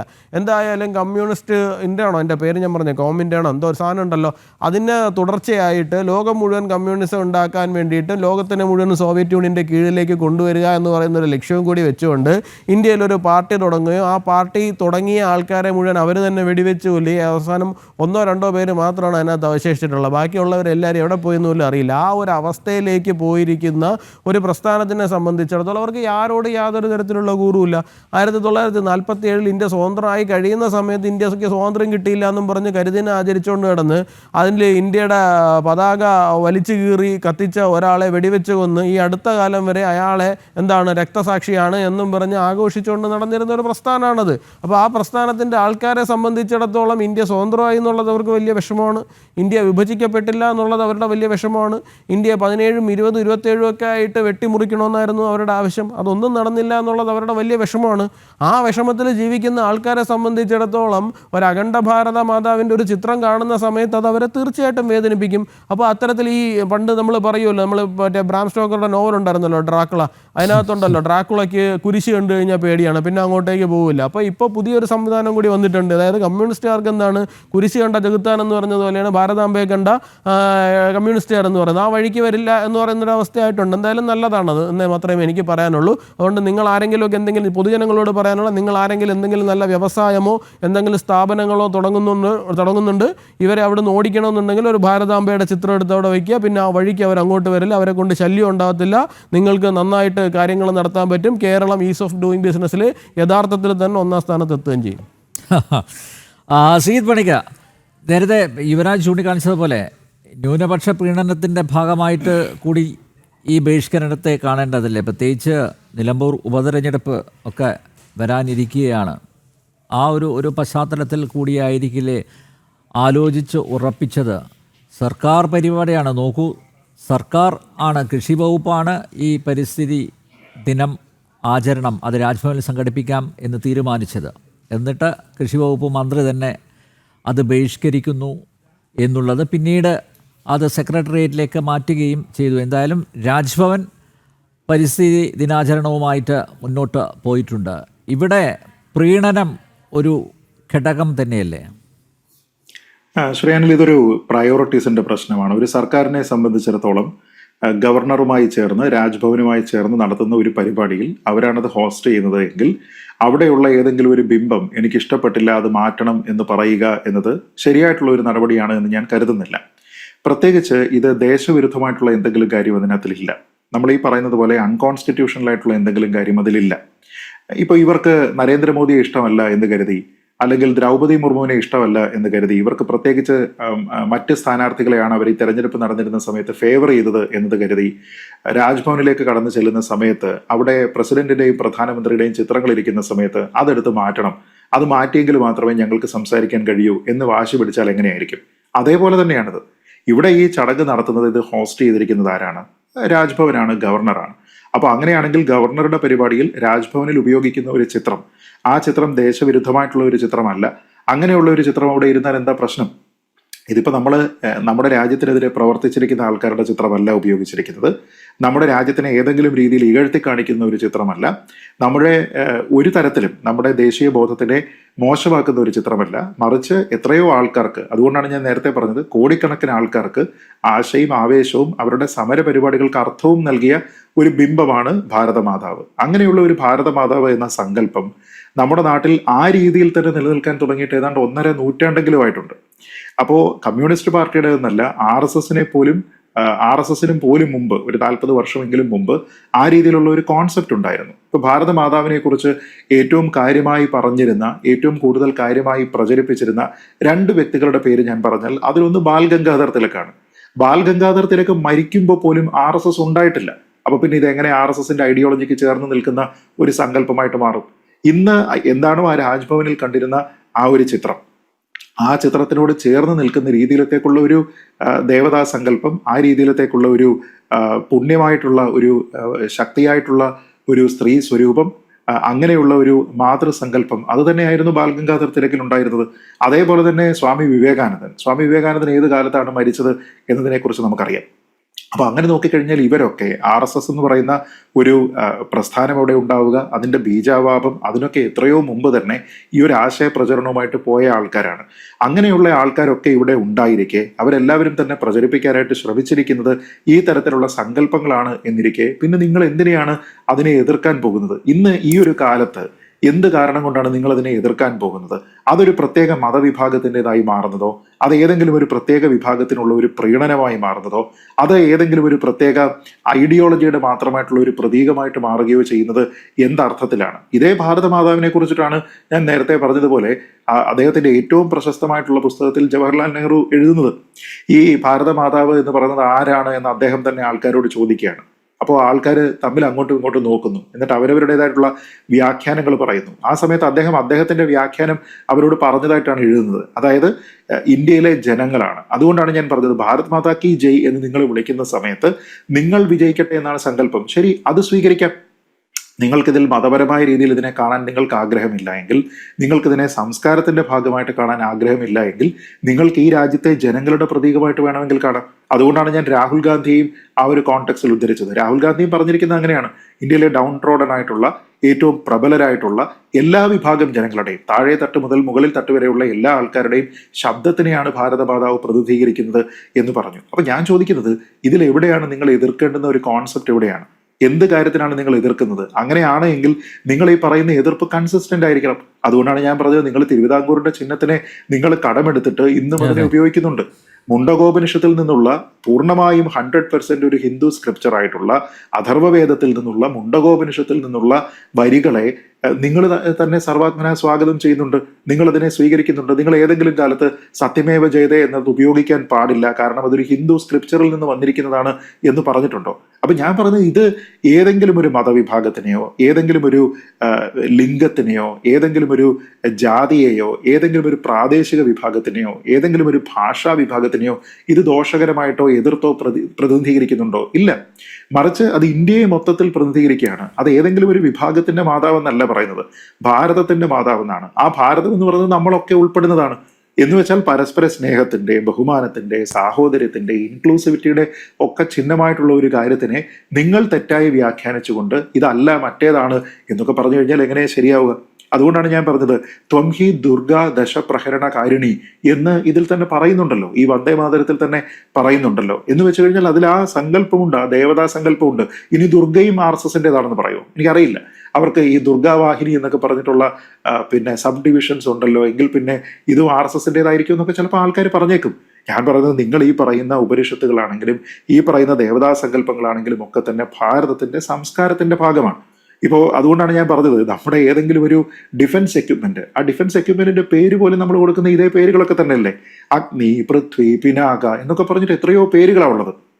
അപ്പോൾ അങ്ങനെയുള്ള കാര്യങ്ങളെല്ലാം ഉപയോഗിക്കുകയും നമ്മുടെ സൈന്യത്തിന്റെ തന്നെ വാർ ക്രൈ ആയിട്ട് ഉപയോഗിക്കുന്ന രാജാ രാമചന്ദ്ര കി ജയ് മുതൽ ഇങ്ങേ അറ്റത്ത് നമ്മുടെ കേരളത്തിലെ ഈ ബ്രഹ്മോസ് റെജിമെന്റിന്റെ ആണെന്നാണ് എൻ്റെ ഓർമ്മ, പിന്നെ നമ്മുടെ അയ്യപ്പന് ജയ് വിളിക്കുന്ന ആ രീതിയിലത്തേക്കൊക്കെ മാറിയിട്ടുണ്ട്. ഇതൊക്കെ നമ്മൾ കോടതിയിൽ എല്ലാ മതവിഭാഗങ്ങളിൽപ്പെട്ടവരും, സൈന്യത്തിലെ എല്ലാ മതവിഭാഗങ്ങളിൽപ്പെട്ടവരും അത് ഉച്ചത്തിൽ വിളിക്കുന്നുണ്ടല്ലോ, വാർക്രൈ. ആണ്, അങ്ങനെയാണ്. അതായത് അതിൽ നിന്നും ആരും മാറി നിൽക്കുന്നൊന്നുമില്ല. അതിലൊക്കെ എല്ലാ ആൾക്കാരും ഈ വാർക്രൈ എല്ലാം ഒരേപോലെ തന്നെ ഉപയോഗിക്കുന്നതാണ്. അതിലൊന്നും ആൾക്കാർക്ക് ബുദ്ധിമുട്ടില്ല. ഇപ്പോൾ പല റെജിമെന്റ് ഉണ്ടല്ലോ, ഇപ്പോൾ പ്രാദേശികമായിട്ടുള്ള ഡിവിഷൻസിന്റെ അടിസ്ഥാനത്തിൽ ഉണ്ടായിരിക്കുന്ന റെജിമെന്റുകളുണ്ട്, അതല്ലാതെ ഉണ്ടായിരിക്കുന്ന റെജിമെന്റുകളുണ്ട്, മതാടിസ്ഥാനത്തിൽ ഒറിജിനലി ഫോം ചെയ്തതിന് ശേഷം അങ്ങനെ തുടരുന്ന റെജിമെന്റുകളുണ്ട്. ഇവർക്ക് ഓരോരുത്തർക്കും ഇത്തരത്തിലുള്ള വാർക്രൈസ് ഉണ്ട്. അപ്പോൾ അത്തരത്തിലുള്ള വാർക്രൈകളെല്ലാം തന്നെ നിങ്ങളിത് ഉപയോഗിക്കുന്നതും അതിലേക്കൊക്കെ തന്നെ മതപരമായിട്ടുള്ള ചിഹ്നങ്ങളെയൊക്കെ ഉപയോഗിക്കുന്നത് BJP വന്നതിന് ശേഷം തുടങ്ങിയതാണോ? 2014 ശേഷം തുടങ്ങിയതാണോ? അല്ല. ഇതൊക്കെ അതിന് മുമ്പേ തന്നെ നിലനിൽക്കുന്നതാണ്. അതിനുശേഷം ഉണ്ടായിരിക്കുന്ന റെജിമെന്റുകൾ ഉണ്ടായിരിക്കും. ഇപ്പോൾ ബ്രഹ്മോസ് റെജിമെന്റ് എന്നൊക്കെ പറഞ്ഞു കഴിഞ്ഞാൽ ആ രീതിയിലത്തേക്കൊക്കെ പിന്നീട് ചേർക്കണം. ആ ഒരു സബ് ഡിവിഷൻ, ആ ഒരു സബ് ഡിവിഷനെ പിന്നീട് ചേർക്കുന്നു. ഇത് പോകുന്ന സമയത്ത് പിന്നെ സ്വാമിയെ ശരണമയ്യപ്പ എന്നുള്ള ഒരു വാർക്രൈ ഉണ്ട്. പക്ഷേ അങ്ങനെ നോക്കിക്കഴിഞ്ഞാൽ ശ്രീരാമചന്ദ്രന് ജയ് വിളിക്കുന്ന എത്രയോ റെജിമെന്റുകളുണ്ട് അല്ലെ? അപ്പം ബജ്രംഗ് ബലിക്ക് വിളിക്കുന്ന എത്രയോ റെജിമെന്റുകളുണ്ട്. ഇതെല്ലാം തന്നെ അങ്ങനെ നോക്കിക്കഴിഞ്ഞാൽ ഹൈന്ദവ സങ്കല്പങ്ങളാണ്. അപ്പൊ നിങ്ങൾ കേവലം ഭാരതമാതാവിന്റെ കയ്യിലിരിക്കുന്ന ഈ കാവി പതാകയിലേക്ക് മാത്രം നോക്കി നിങ്ങൾ ഇതിനെപ്പറ്റി പറയേണ്ടതില്ല. മറിച്ച് അങ്ങനെ നിങ്ങൾക്ക് കുറ്റം പറയാനാണെങ്കിൽ ഇവിടെ റെജിമെന്റുകളിലുണ്ട്, നിങ്ങളുടെ സൈന്യത്തിലുണ്ട്, അതിനെ നിങ്ങൾ കറക്റ്റ് ചെയ്യാനായിട്ട് നിങ്ങൾ ശ്രമിക്കണം. ഇവിടെ പേര് പറയുന്ന സമയത്ത് ഈ പൃഥ്വി, അഗ്നി എന്നുള്ള പേര് മാത്രമല്ല, മുഹമ്മദ്, ആന്റണി, കുമാർ എന്നിങ്ങനെയുള്ള പേരുകളും ഒക്കെ ഇടണമെന്ന് പറയണം. INS വിക്രാന്ത് എന്നൊക്കെ പറയുകയും INS വിരാട് എന്നൊക്കെ പറയുകയൊക്കെ ചെയ്യുന്നുണ്ട്. ഈ വിരാട് എന്നൊക്കെ പറഞ്ഞ വിരാട് രൂപം എന്നുള്ള രീതിയിലത്തേക്കാണ് ആൾക്കാരുടെ മനസ്സിൽ വരുന്ന സങ്കല്പം. അത് മാറിയതിനു ശേഷം നിങ്ങൾക്ക് IMS പിന്നെ മമ്മൂഞ്ഞ് എന്ന് പേരിടാം, IMS വാറപ്പൻ എന്നുള്ള പേരിടാം. അങ്ങനെയൊക്കെ നിങ്ങൾ പറയണം. എങ്കിലും എല്ലാവരെയും തന്നെ ഉൾക്കൊള്ളിച്ചെങ്കിൽ മാത്രമേ ഇവിടെ ഈ നിങ്ങളുടെ പിന്നെ എന്താ പറയുന്നത് ഈ യൂണിറ്റി ഇൻ ഡൈവേഴ്സിറ്റി അല്ലല്ലോ ഈ കാര്യത്തിന് പറയുന്നതെല്ലാം മതപരമായിട്ട് കമ്പാർട്ട്മെന്റലൈസ് ചെയ്തിട്ട് ആൾക്കാർക്ക് ആനുകൂല്യം കൊടുക്കുക എന്നതിന്റെ പേരിലാണ്. ഞാൻ പറയുന്നത് നിങ്ങൾക്ക് ഈ ഇരട്ടത്താപ്പ് പാടില്ല. കൺവീനിയൻ്റ് ആയിട്ട് ചില സമയങ്ങളിൽ ഹിന്ദു എന്ന് പറയുന്നത് നിങ്ങൾ മതമാണ് എന്ന് പറയുകയും അതല്ലാത്ത സമയങ്ങളിൽ നിങ്ങൾ ഇതിനെ സംസ്കാരമാണ് എന്ന് പറയുകയും ചെയ്യും. ഭാരതീയ സംസ്കാരം എന്ന് പറയുന്നത് ഹൈന്ദവ സംസ്കാരത്തിൽ അധിഷ്ഠിതമായിട്ടുള്ള കാര്യമാണ്. അതുകൊണ്ട് തന്നെ ഈ മണ്ണിന്റെ ഭാഗമായിട്ട് ഇവിടെ ഉണ്ടായിരിക്കുന്ന പുരാണേതിഹാസങ്ങളാണെങ്കിലും വേദങ്ങളാണെങ്കിലും ഉപനിഷത്തുകളാണെങ്കിലും ഇതിൽ നിന്നെല്ലാം നിങ്ങൾ ഓരോന്ന് സ്വീകരിച്ചിട്ടുണ്ട്. നിങ്ങൾ ഇത് പറഞ്ഞുകൊണ്ട് പരാതിയും കൊണ്ട് നിങ്ങൾ സുപ്രീം കോടതിയിൽ പോയി കഴിഞ്ഞാൽ സുപ്രീം കോടതിയുടെ മോട്ടോയും ഇതിൽ നിന്ന് തന്നെ വന്നിരിക്കുക. അപ്പൊ അങ്ങനെ നോക്കിക്കഴിഞ്ഞാൽ നമ്മുടെ നാട്ടിലുള്ള എല്ലാ എസ്റ്റാബ്ലിഷ്മെന്റുകൾക്കും ഈ തരത്തിലുള്ള ഒരു ഹൈന്ദവ ടച്ച് ഉണ്ട്. നിങ്ങൾ ഒന്നിനെ മാത്രം സിംഗിൾ ഔട്ട് ചെയ്തിട്ട് 150 വർഷത്തിന് ശേഷം നിങ്ങൾ അതിനെപ്പറ്റി പറയാൻ പോയാൽ നിങ്ങളുടെ ഉദ്ദേശം ഇതല്ല. നേരത്തെ ശ്രീ അനിൽ പറഞ്ഞതുപോലെ പ്രീണനമാണ് എന്ന് ആൾക്കാർക്ക് തോന്നും. നിങ്ങൾ ഇതിൽ കാവ്യവൽക്കരണമാണ് ആരോപിക്കുന്നത് എങ്കിൽ നിങ്ങൾ അതുവഴി അവഹേളിക്കാൻ ശ്രമിക്കുന്നതും നിങ്ങൾ ആൾക്കാരുടെ രാഷ്ട്രീയത്തിനെ ചോദ്യം ചെയ്യാൻ ശ്രമിക്കുന്നത് കേവലം RSSകാരെ മാത്രമല്ല, മറിച്ച് RSSന്റെ രൂപീകരണത്തിന് മുമ്പ് തന്നെ നമ്മുടെ സ്വാതന്ത്ര്യ സമര പ്രസ്ഥാനത്തിന്റെ ഭാഗമായിട്ട് ഈ ചിഹ്നങ്ങളെ ഈ ബിംബങ്ങളെ സ്വീകരിച്ചിരിക്കുന്ന കോടിക്കണക്കായിട്ടുള്ള ഈ രാജ്യത്തിന് വേണ്ടി അവരുടെ ജീവൻ അവരുടെ സർവസ്വവും ബലി കൊടുത്തിരിക്കുന്ന എത്രയോ സ്വാതന്ത്ര്യ സമര സേനാനികളെയാണ്. അപ്പൊ അവർക്കാർക്കും ബുദ്ധിയില്ലായിരുന്നു എന്നാണോ നിങ്ങൾ കരുതുന്നത്? പിന്നീട് ഏതോ ഒരു കാലത്ത് വരുന്ന ഒരു പ്രസ്ഥാനത്തിന്റെ ആശയത്തിനെയാണ് ഞങ്ങൾ പേറുന്നത് എന്നാണോ ഇവരൊക്കെ കരുതുന്നത്? അതുകൊണ്ടാണ് ഞാൻ ബാലഗംഗാധര തിലകിന്റെ കാര്യം പറഞ്ഞത്. അദ്ദേഹമൊക്കെ ഈ RSS ഉണ്ടാകുന്നതിന് മുമ്പേ മരിച്ചുപോയാളല്ലേ. അപ്പൊ അങ്ങനെയുള്ള ആൾക്കാരെ ഒക്കെ നിങ്ങൾ അവഹേളിക്കുന്ന രീതിയിലത്തേക്കുള്ള ഒരു പ്രസ്താവന ഈ സമയത്ത് നിങ്ങൾ പറയാൻ എന്താണ് കാരണം? അതാണ് എൻ്റെ ചോദ്യം. ഈ സമയത്ത് നിങ്ങളിത് പറയാൻ കാരണം നിങ്ങൾക്കിത് മുമ്പ് അറിയുമായിരുന്നില്ലേ? ഇങ്ങനെയുള്ള കാര്യങ്ങളൊക്കെ തന്നെ ഈ നാട്ടിൽ ഉണ്ട് എന്ന് നിങ്ങൾക്ക് അറിയുമായിരുന്നില്ലേ? ഇപ്പൊ മാത്രമാണ് നിങ്ങൾ ഇതിനെ ഒരു വിവാദമാക്കുന്നത് എങ്കിൽ അതിന് പിന്നിൽ പ്രീണനമുണ്ട് എന്ന് പറയാം. ഒരു ഭാഗത്ത് കാവ്യവൽക്കരണം എന്നാണ് ആരോപണമെങ്കിൽ മറുഭാഗത്ത് ആൾക്കാർക്ക് പറയാം നിങ്ങളിത് പ്രീണിപ്പിക്കാൻ വേണ്ടി പറയുകയാണെന്ന്. അല്ലെങ്കിൽ ഈ കോൺസെപ്റ്റുകൾ തമ്മിലുള്ള ബുദ്ധിമുട്ട് എന്താണ്, ആർക്കെന്ത് ബുദ്ധിമുട്ടാണ് ഇത് ഉണ്ടാക്കുന്നത് എന്നതിനെക്കുറിച്ച് പറയൂ. എന്തായാലും നമ്മളിപ്പോൾ ചർച്ച ചെയ്തുകൊണ്ടിരിക്കുന്നത് എന്താണ്, എത്ര വിമാനം വീണു എന്ന കാര്യത്തിനെ പറ്റിയൊക്കെയല്ല ചർച്ച ചെയ്യുന്നത്. അങ്ങനെയാണെങ്കിൽ ചോദിക്കുക, ഇതിന്റെ പേരൊക്കെ ഈ പേരുകൾ ഇട്ടത് കൊണ്ടാണ്, അതിൽ മതേതരത്വം ഇല്ല, ഇൻക്ലൂസിവിറ്റി ഇല്ല, അതുകൊണ്ടാണ് നമ്മുടെ എക്യുപ്മെന്റുകളൊക്കെ നഷ്ടപ്പെട്ടതെന്നും പറഞ്ഞിട്ട് വേണമെങ്കിൽ ഒരു തിയറി അടിച്ചിറക്കാം. ഞാൻ പറഞ്ഞത് നിങ്ങളുടെ ഉദ്ദേശശുദ്ധി എന്നൊരു കാര്യമുണ്ട്. ഇവിടെ അതിൽ ഉദ്ദേശശുദ്ധിയില്ല. എന്തെങ്കിലും ഒരു കാര്യത്തിനെ കറക്റ്റ് ചെയ്യാനായിട്ടുള്ള ഒരു ഇന്റന്റ് നിങ്ങളുടെ ഭാഗത്ത് നിന്നില്ല, മറിച്ച് ഏകപക്ഷീയമായി അടച്ചാക്ഷേപിക്കുകയും അതുവഴി ഒരുപക്ഷെ ഈ കോൺസെപ്റ്റിനെ ആദ്യം തന്നെ ഈ മാതൃരാജ്യം എന്ന് പറയുന്നത് മാതാവിനോളം തന്നെ പ്രാധാന്യമുള്ളതാണ് എന്നും അത് സ്വർഗത്തിനേക്കാൾ മഹത്തരമാണ് എന്നുമുള്ള ആ ഒരു ചിന്ത പേറുന്ന ആൾക്കാരെ, പണ്ട് പേറിയിരുന്ന ഇന്ന് പേറുന്ന ആൾക്കാരെ അവഹേളിക്കുന്നതിന് തുല്യമായിട്ടുള്ള ഒരു പ്രസ്താവനയാണ്. അതിനെ ഒരു കാലത്തും അംഗീകരിക്കാൻ കഴിയില്ല. അത് മാത്രമാണ് എൻ്റെ അഭിപ്രായം. ശ്രീ ജയേന്ദ്രൻ, രാജ്യത്തിൻ്റെ അടയാളമാണ് ഭാരതാംബ. നേരത്തെ ശ്രീജിത്ത് പണിക്ക പറഞ്ഞതുപോലെ ഒരു ദേവതാ സങ്കല്പം, ശക്തിസ്വരൂപിണിയായ ദേവതാ സങ്കല്പം, ഭാരതാംബയുടെ ഛായാചിത്രത്തിൽ പുഷ്പാർച്ചനയും അതുപോലെ ദീപപ്രജ്വലനവും പറ്റില്ലെന്ന് സംസ്ഥാനത്തെ ഒരു മന്ത്രി നിലപാടെടുക്കുമ്പോൾ എന്താണ് മനസ്സിലാക്കേണ്ടത്? ഇതിൽ രാഷ്ട്രീയം, കക്ഷി രാഷ്ട്രീയം കലർത്താനാണോ നിങ്ങൾ ശ്രമിക്കുന്നത്? ഇപ്പോൾ പല ന്യായീകരണങ്ങളുമായിട്ട് ഇപ്പോൾ മന്ത്രിയുടെ ഓഫീസ് രംഗത്ത് എത്തിയിട്ടുണ്ട്. എന്തുകൊണ്ട് ഭാരതാംബ നിങ്ങൾക്ക് അപ്രിയമാകുന്നു?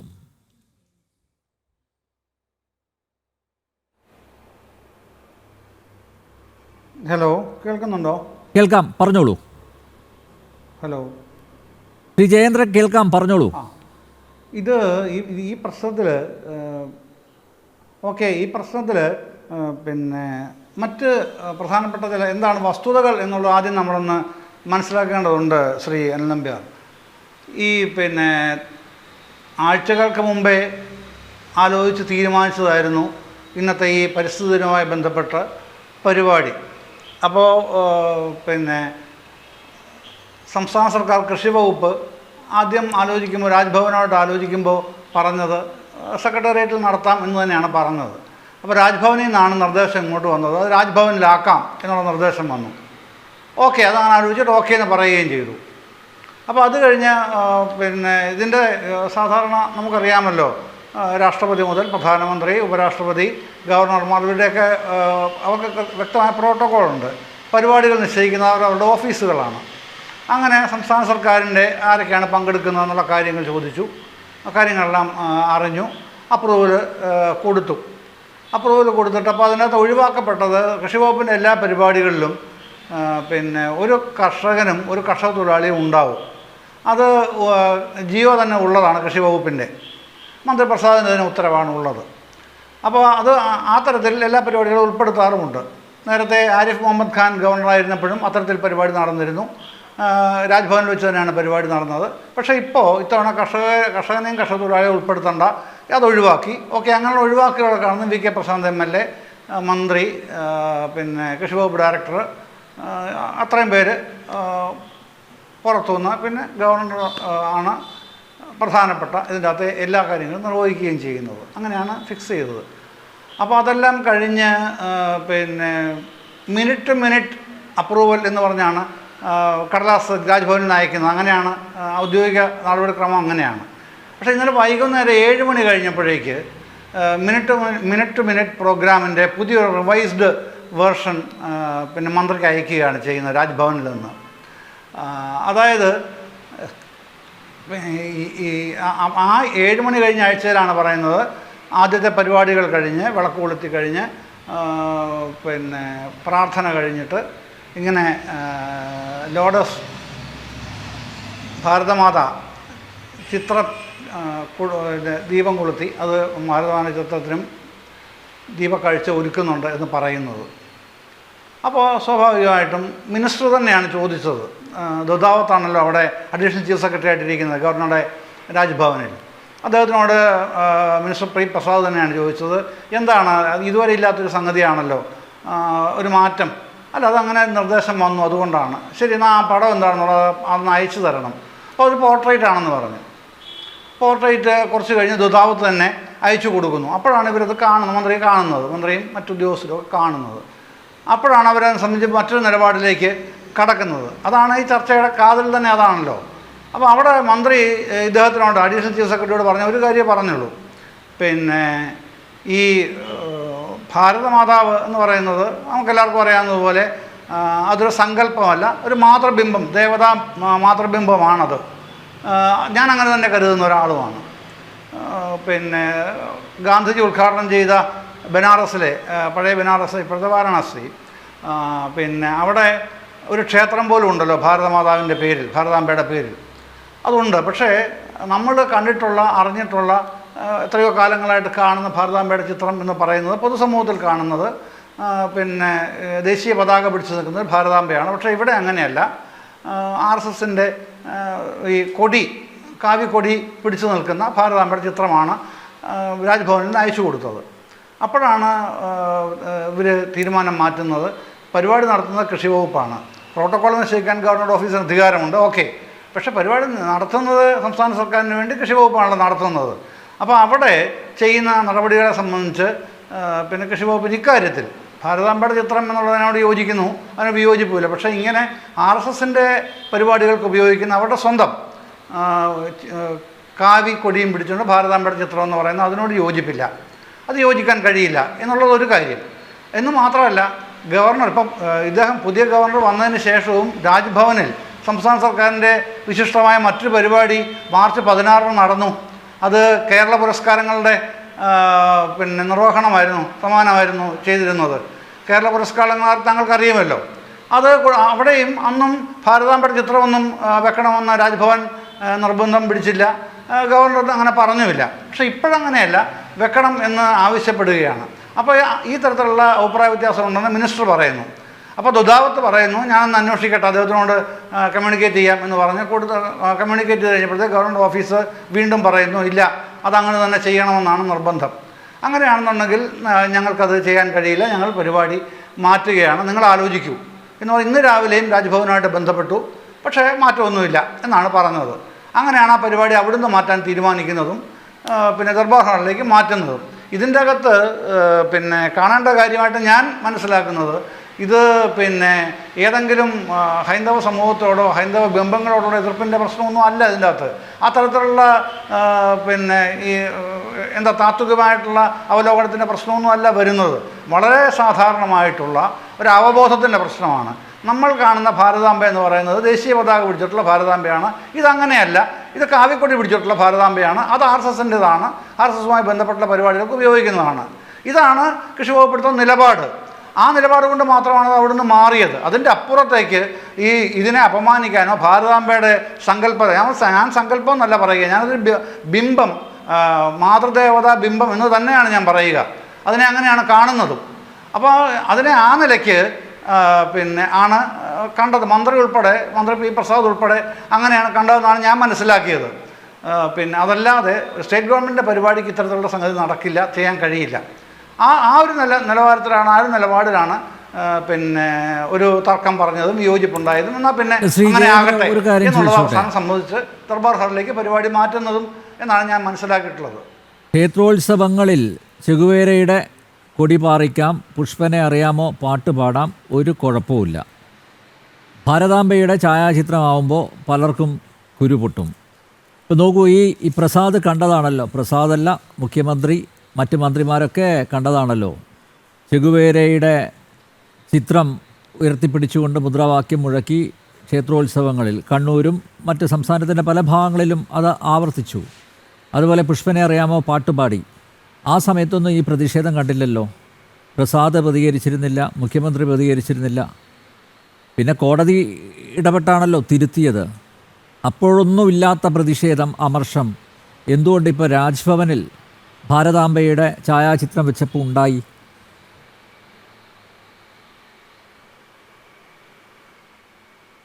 അല്ല, ഞാൻ വിചാരിക്കുന്നില്ല ഇത് ബഹുമാനപ്പെട്ട ഗവർണറുടെ ഭാഗത്തു നിന്ന് ഉണ്ടായ ഒരു ഇടപെടലിൻ്റെ ഭാഗമായിട്ടാണ് ഇത്തരം ഡെവലപ്മെൻറ്റ്സ് ഉണ്ടായതെന്ന് കരുതാത്ത ഒരാളാണ് ഞാൻ, അനിൽ നമ്പ്യാർ. ഞാൻ വിചാരിക്കുന്നത് ഇത് ഗവർണറുടെ ഓഫീസിൻ്റെ ഇടപെടലാണ്. അല്ലെങ്കിൽ ഞാനീ പറഞ്ഞില്ലേ, സംസ്ഥാന സർക്കാരിൻ്റെ ഏറ്റവും വലിയ സിവിലിയൻ പുരസ്കാരം മാർച്ച് 16 രാജ്ഭവനിൽ വിതരണം ചെയ്തത് ഇതേ ഗവർണറാണ്. അന്ന് അദ്ദേഹത്തിന് ഒരു തർക്കവും ഉണ്ടായിരുന്നില്ല, പ്രശ്നവും ഉണ്ടായിരുന്നില്ല. അദ്ദേഹം ഇത്തരത്തിലുള്ള ഒരു പ്രശ്നങ്ങളും ആയിട്ട് ബന്ധപ്പെട്ടൊരു ഒരു വാക്കുകൊണ്ട് പോലും ഒരു വാക്ഭേദങ്ങൾ പോലും ഉണ്ടാകേണ്ട സാഹചര്യം ഉണ്ടായില്ല. കാര്യം അദ്ദേഹം അത്തരത്തിൽ കാര്യങ്ങളെ ഇടപെടുകയും സമീപിക്കുകയും കാണുകയും ഒക്കെ ചെയ്യുന്ന ഒരാളായിട്ടാണ് എൻ്റെ ഒരു ബോധ്യം. അങ്ങനെയാണ് പക്ഷേ ഇപ്പോൾ അതല്ല. ഇപ്പോൾ പെട്ടെന്ന് ഇന്നലെ വൈകുന്നേരം 7 മണി വരെ ഇത്തരത്തിലുള്ളൊരു പ്രശ്നം ഉണ്ടായിരുന്നില്ല. ഫൈനൽ അപ്രൂവലും minute to minute programme final അപ്രൂവ്ഡാണ് 6 മണി വരെ. അതും കഴിഞ്ഞ് 7 മണിയായപ്പോഴാണ് രാജ്ഭവനിൽ നിന്ന് പുതിയ revised minute to minute programme final approval എന്ന് പറഞ്ഞ് വരുന്നത്. അതാണ് ഞാൻ പറഞ്ഞത്. അതിനകത്ത് കേരള ഗവർണറുടെ ഇടപെടലാണ് എന്ന് ഞാൻ കരുതുന്നില്ല. പിന്നെ ആരൊക്കെയാണെന്നുള്ളത് എനിക്ക് പറയാൻ കഴിയില്ല കേട്ടോ. താങ്കൾക്ക് നമുക്കാർക്കും പറയാൻ കഴിയുമോ? പക്ഷേ അത്തരത്തിലുള്ള ഇടപെടലുകൾ ഉണ്ടായി എന്നുള്ള ആണ് അതിൻ്റെ ഒരു വശം എന്നുള്ളതാണ് എൻ്റെ തോന്നൽ. പിന്നെ ഈ ചെഗുവേരയുടെ കാര്യം അതൊന്നും ഇതുമായിട്ട് കൂട്ടിക്കുഴയ്ക്കേണ്ട കാര്യമായിട്ട് ഞാൻ കാണുന്നില്ല. കാരണം ഞാൻ പറഞ്ഞില്ല, എന്നെ സംബന്ധിച്ചോളം ഭാരതാംബ എന്നൊക്കെ പറയുന്നത് അതൊരു സങ്കല്പമല്ല, അതൊരു ബിംബമാണ്. അല്ല, അത് ഞാൻ പറഞ്ഞത് ഇതുകൊണ്ടാണ് പറയുന്നത്. എന്നെ സംബന്ധിച്ചോളം ഭാരതാംബ, ഭാരതമാതാവ് എന്നൊക്കെ പറയുന്നത് ഒരു സങ്കല്പമല്ല, അതൊരു ബിംബമായിട്ട് തന്നെ ഉൾക്കൊള്ളാൻ എനിക്ക് ഒരു മടിയുമില്ലെന്ന് മാത്രമല്ല, അതിനെ ഞാൻ അങ്ങേയറ്റം ആദരിക്കുന്ന ആളാണ് ആ തരത്തിൽ തന്നെ. അതുകൊണ്ട് മറ്റൊന്നിനുമായിട്ട് ഇത് താരതമ്യപ്പെടുത്ത് കൂട്ടിക്കലർത്തുകയോ ചെയ്യേണ്ടതില്ല. സ്വാതന്ത്ര്യ ദിനാഘോഷത്തിന് ദേശീയ പതാകയ്ക്ക് പകരം പാർട്ടി പതാക ഉയർത്തിയവരാണ് നമ്മുടെ CPMകാർ. സ്വാതന്ത്ര്യ ദിനാഘോഷത്തിന് ദേശീയ പതാകയ്ക്ക് പകരം പാർട്ടി പതാക. നിങ്ങളിപ്പോൾ ഇവിടെ പറയുന്നു കാവിക്കൊടി പിടിച്ചതാണല്ലോ പ്രശ്നം. ഭാരതാംബ ദേശീയ പതാക പിടിച്ചിരുന്നെങ്കിൽ കുഴപ്പമില്ല എന്നുള്ള രീതിയിലാണല്ലോ പറഞ്ഞു വെക്കുന്നത്. ഞാൻ പറഞ്ഞില്ലേ, അല്ല നമ്മൾ സംസാരിക്കുന്നത് ഒരു വലിയ ഭരണഘടനാ സ്ഥാപനത്തിന്റെ ഇഷ്യൂ ആയിട്ട് ബന്ധപ്പെടുത്തി. അത് മാത്രമല്ല, സർക്കാർ പരിപാടിയിൽ ചെഗുവേരയുടെ പടമുള്ള കൊടി ഉയർത്തിയിട്ടുണ്ട്. പരപ്പനങ്ങാടി ഹാർബറിൻ്റെ അതും മുഖ്യമന്ത്രി പിണറായി വിജയൻ കേരളം ഭരിക്കുമ്പോഴാണ്. പരപ്പനങ്ങാടി ഹാർബറിൻ്റെ ശിലാസ്ഥാപന പരിപാടിയിൽ പങ്കെടുക്കാൻ എത്തിയപ്പോഴാണ് അവിടെ ഇടതുമുന്നണി പ്രവർത്തകർ ചെഗുവേരയുടെ കൊടി ഉയർത്തിയത്. ഇതൊക്കെ ആവാം. ഇപ്പോൾ സർക്കാർ പരിപാടിയിൽ ഭാരതാംബയുടെ ഛായാചിത്രം പാടില്ല, അല്ലെങ്കിൽ പുഷ്പാർച്ചന പാടില്ല, ദീപപ്രോജ്വലനം പാടില്ല. പക്ഷേ അതേ സർക്കാർ പരിപാടിയിലാണല്ലോ ചെഗുവേരയുടെ കൊടി ഉയർത്തിയത്. അതിലെന്തുകൊണ്ട് തെറ്റില്ല? അപ്പോൾ നിങ്ങൾക്ക് എന്തുമാവാം, ആരും ചോദ്യം ചെയ്യാൻ പാടില്ല. അതേസമയം രാജ്ഭവൻ്റെ ഭാഗത്ത് വലിയ വീഴ്ച വന്നു എന്നാണ് നിങ്ങൾ സമർത്ഥിക്കുന്നത്. യെസ്, ഇരിക്കട്ടെ. വിദ്യാസാഗർ ഗുരുമൂർത്തി, അത്രയും വലിയൊരു അപരാധമാണോ രാജ്ഭവൻ ചെയ്തത്, ഗവർണർ ചെയ്തത്? ഗവർണർ എന്തായാലും അദ്ദേഹത്തിൻ്റെ നിലപാട് വ്യക്തമാക്കിയിട്ടുണ്ട്.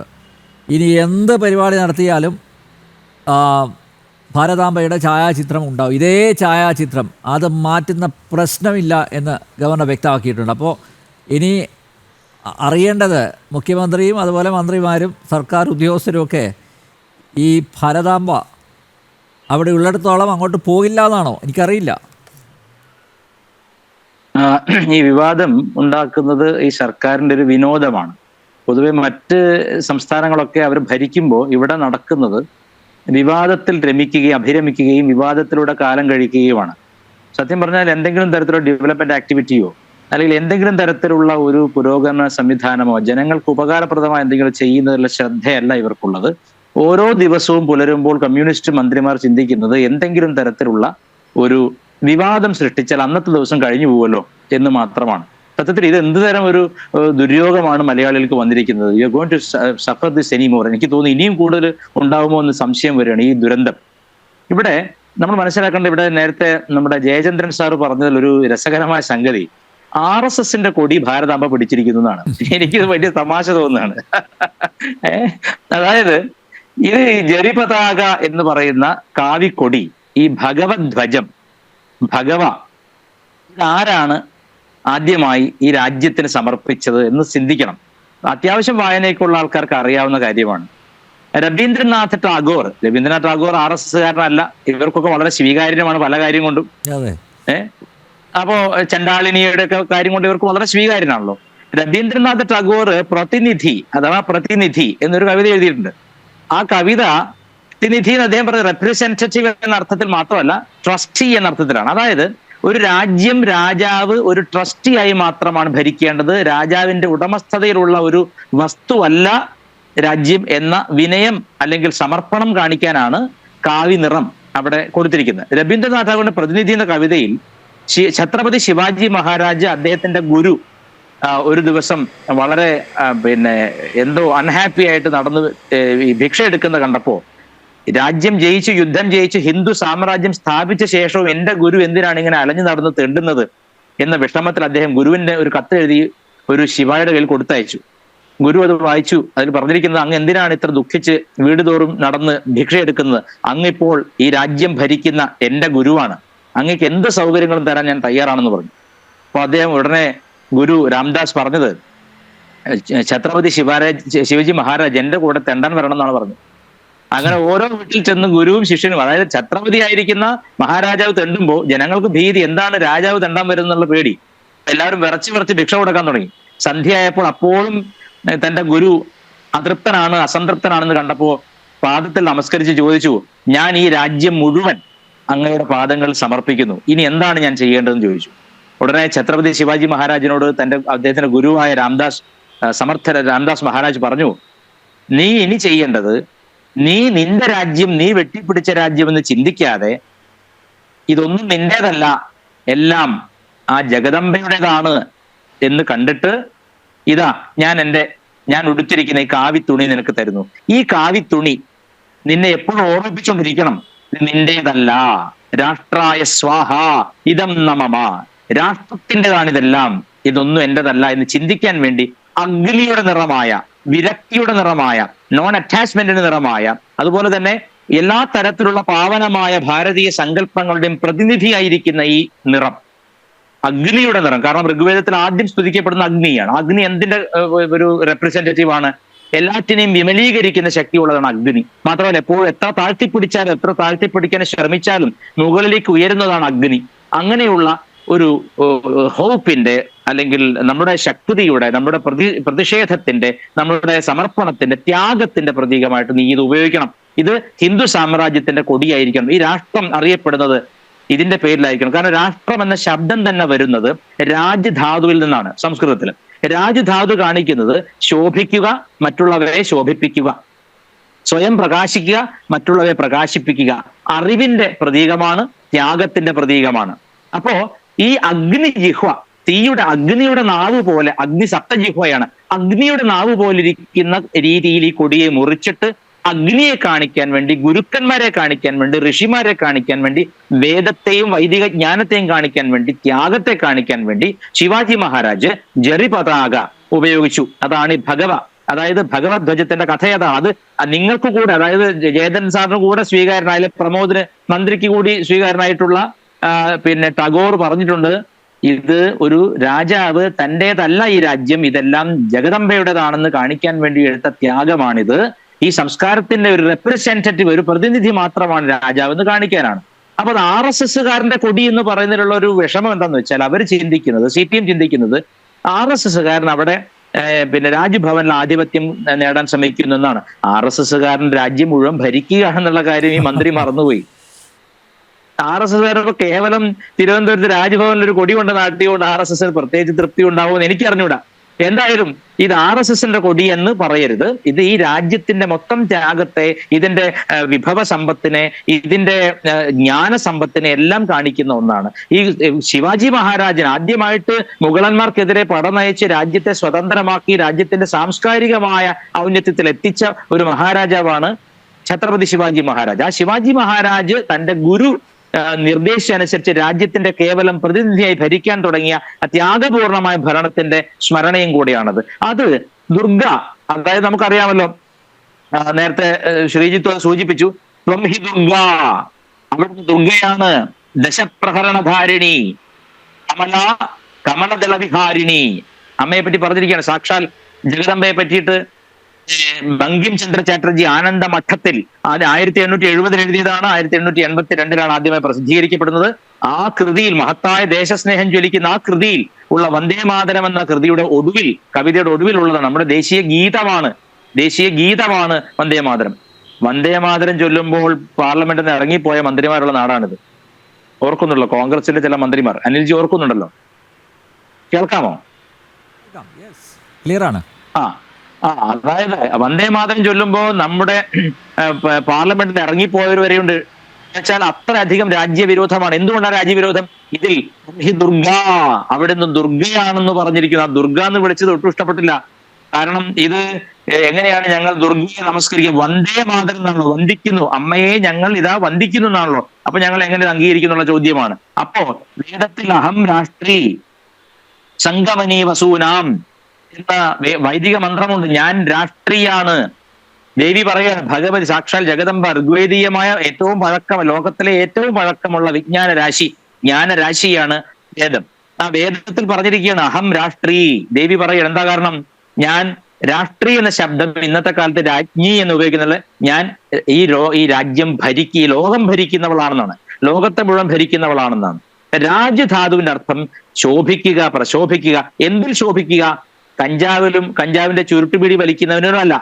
രാഷ്ട്രത്തിന്റെ ത്യാഗപൂർണമായ സ്മരണകളിൽ, രാഷ്ട്രത്തിന്റെ അതിസമ്പന്നമായ ബൗദ്ധിക സ്വത്തിൽ, അല്ലെങ്കിൽ അതിസമ്പന്നമായ വൈദിക സമ്പത്തിൽ, അല്ലെങ്കിൽ രാഷ്ട്രത്തിന്റെ വിഭവ സമ്പത്തിൽ, അതിൽ അഭിരമിക്കുന്ന രാജ്യമാണിത്. അപ്പൊ ഈ കൊടി RSSനാണെന്ന് കരുതി എന്തുകൊണ്ടാണ്? ഈ രാജ്യത്തെ അമ്മയായി കാണാൻ തയ്യാറില്ലാത്തതുകൊണ്ടാണ്.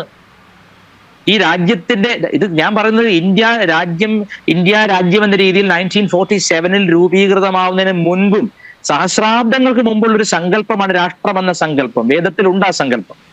അവിടെ രാഷ്ട്രം എന്ന് പറയുന്നത് സാംസ്കാരികമായി ഏകീകരിക്കപ്പെട്ട, സാംസ്കാരികമായ സമ്പത്തിൽ അഭിരമിക്കുന്ന, അറിവിൽ ആനന്ദിക്കുന്ന ഒരു സമൂഹത്തെയാണ്. അതിനെ കാണിക്കാൻ കാവ്യ പതാകകളും പോകുന്ന മറ്റൊരു പ്രതീകം ത്രിലോകങ്ങളിലും കിട്ടാനില്ല.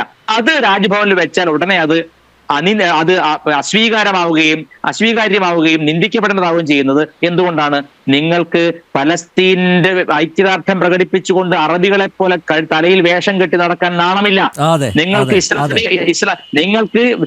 ഇസ്ലാമിക ചിഹ്നങ്ങൾ ധരിച്ചുകൊണ്ട് തെരുവിൽ നടമാടാൻ നാണമില്ല. നിങ്ങൾക്ക് രാജ്ഭവനിൽ രാഷ്ട്രത്തെ പ്രതിനിധീകരിക്കുന്ന ഛത്രപതി ശിവാജി മഹാരാജ് സ്വീകരിച്ച കാവ്യ പതാക കാണുമ്പോൾ ഹാലിളകുന്നുണ്ടെങ്കിൽ അത് ഹാലിളക്കമാണെന്ന് ജനങ്ങൾ മനസ്സിലാക്കി കഴിഞ്ഞു. ഹാലിളക്കം എന്താ ഞാൻ പറയണ്ടല്ലോ. ആ ഹാലിളക്കത്തിന് മരുന്ന് ജനാധിപത്യപരം കൊടുക്കാൻ ഓരോ ഹിന്ദുവും, ഓരോ രാഷ്ട്രസ്നേഹിയും തയ്യാറാവേണ്ടതാണ്. യുവരാജ്, നേരത്തെ ശ്രീ ജയേന്ദ്രൻ പറഞ്ഞത് രാജ്ഭവനിൽ ഭാരതാംബയുടെ ഛായാചിത്രത്തിന് മുന്നിൽ പുഷ്പാർച്ചന, അത് ഗവർണറായിരിക്കില്ല തീരുമാനിച്ചത്, പുറത്തു നിന്നുള്ള ഇടപെടലാണെന്നാണ് പറഞ്ഞത്. പി പ്രസാദും ഇത് തന്നെയാണ് പറഞ്ഞത്. ബാഹ്യശക്തികൾ രാജ്ഭവനെ നിയന്ത്രിക്കുന്നത് ഇന്ത്യൻ ജനാധിപത്യത്തിൻ്റെ അപകടകരമായ അവസ്ഥയാണ്. രാജ്ഭവൻ സങ്കുചിത രാഷ്ട്രീയ പ്രവർത്തനങ്ങൾക്ക് വേദിയാകാൻ പാടില്ല. രാജ്ഭവനിൽ ഇരുന്നു കൊണ്ട് ഗവർണർ ഇത്തരം പ്രവർത്തനങ്ങൾ നടത്താൻ പാടില്ല. അപ്പോൾ പുറത്തു നിന്ന് ആരാ നിയന്ത്രിക്കുന്നത്? ഇനിയിപ്പോൾ നാഗ്പൂരിൽ നിന്ന് വിളിച്ചു പറഞ്ഞു എന്നാണോ നമ്മൾ മനസ്സിലാക്കേണ്ടത്? ഒന്നാമത്തെ കാര്യം എന്ന് വെച്ച് കഴിഞ്ഞാൽ, ഇതിനകത്ത് BJP ഇതിനകത്തൊരു കക്ഷിയല്ല. ഞാൻ വളരെ അസന്നിഗ്ധമായിട്ട് പറഞ്ഞു, BJP ഇതിനകത്തൊരു കക്ഷിയല്ല. രാജ്ഭവൻ്റെ അകത്ത് കാര്യങ്ങൾ തീരുമാനിക്കുന്നതും കാര്യങ്ങൾ എന്ത് വേണമെന്ന് പറയുന്നതും ആസ് പെർ പ്രോട്ടോകോൾ കാര്യങ്ങൾ തീരുമാനിക്കേണ്ടതും ഒരു പരിധി വരെയും ഗവർണറാണ്, ഒരു പരിധിക്കപ്പുറം ഗവർണറാണ്. പിന്നെ അല്ലാത്ത ചില കാര്യങ്ങളുണ്ട്. അതായത് ഇപ്പോൾ ഒരു മന്ത്രിയാണെന്നുണ്ടെങ്കിൽ മന്ത്രിക്ക് ഒരു പരിധി വരെ സ്വതന്ത്രമായിട്ട് തീരുമാനങ്ങൾ എടുക്കാൻ കഴിയും. തന്നെ ആര് കാണാൻ വരാം, തൻ്റെ വേദിയിൽ ഒരാൾ എക്സ്ട്രാ ഇരിക്കണമെന്നുണ്ടെങ്കിൽ അദ്ദേഹത്തിന് അങ്ങനെ തീരുമാനിക്കാം. അതിനകത്ത് അയാൾ കൂടി വേദിയിൽ ഇരുന്നോട്ടെ എന്ന് പറയാം. ഗവർണറെ സംബന്ധിച്ചിടത്തോളം അത് പറ്റില്ല. 7 പേര് എന്ന് പറഞ്ഞു കഴിഞ്ഞാൽ വേദിയിൽ അത്രയൊക്കെ പാടുള്ളൂ. ഗവർണറുടെ ചില പരിപാടികൾ സംഘടിപ്പിച്ചിട്ടുള്ളതിൻ്റെ അനുഭവത്തിൻ്റെ വെളിച്ചത്തിൽ ഞാൻ പറയുന്നതാണ്. ഇവിടെ ഗവർണറാണ് തീരുമാനം എടുത്തിരിക്കുന്നതെന്നാണ് ആത്യന്തികമായിട്ട് ഞങ്ങൾ മനസ്സിലാക്കുന്നത്. ഇന്ത്യയിൽ ഒട്ട് എല്ലാ സംസ്ഥാനങ്ങളുണ്ട്. ഈ സംസ്ഥാനങ്ങളിൽ എല്ലാത്തിലും BJP സർക്കുലറുമായിട്ട് പോകുന്നൊന്നുമില്ല. നിങ്ങളത് ഇങ്ങനത്തെ ചിത്രം വയ്ക്കണം, അങ്ങനത്തെ ചിത്രം വയ്ക്കണം. ഗവർണറുടെ സ്വതന്ത്ര താല്പര്യമാണ് ഗവർണർക്ക് അവിടെ എന്ത് ചിത്രം വയ്ക്കണം എന്നുള്ളത്. ഇപ്പോൾ ശ്രീ വിദ്യാസാഗർ ഗുരുമൂർത്തി ആയാലും കുറച്ച് നേരത്തെ ശ്രീജിത്ത് പണിക്കർ ആയിരുന്നാലും ആ ചിത്രത്തിൻ്റേതായിട്ടുള്ള സാംസ്കാരികമായിട്ടുള്ള പ്രാധാന്യത്തെക്കുറിച്ചിട്ട് വളരെ വിശദമായിട്ട് പറയുന്ന സാഹചര്യം ഉണ്ടായി.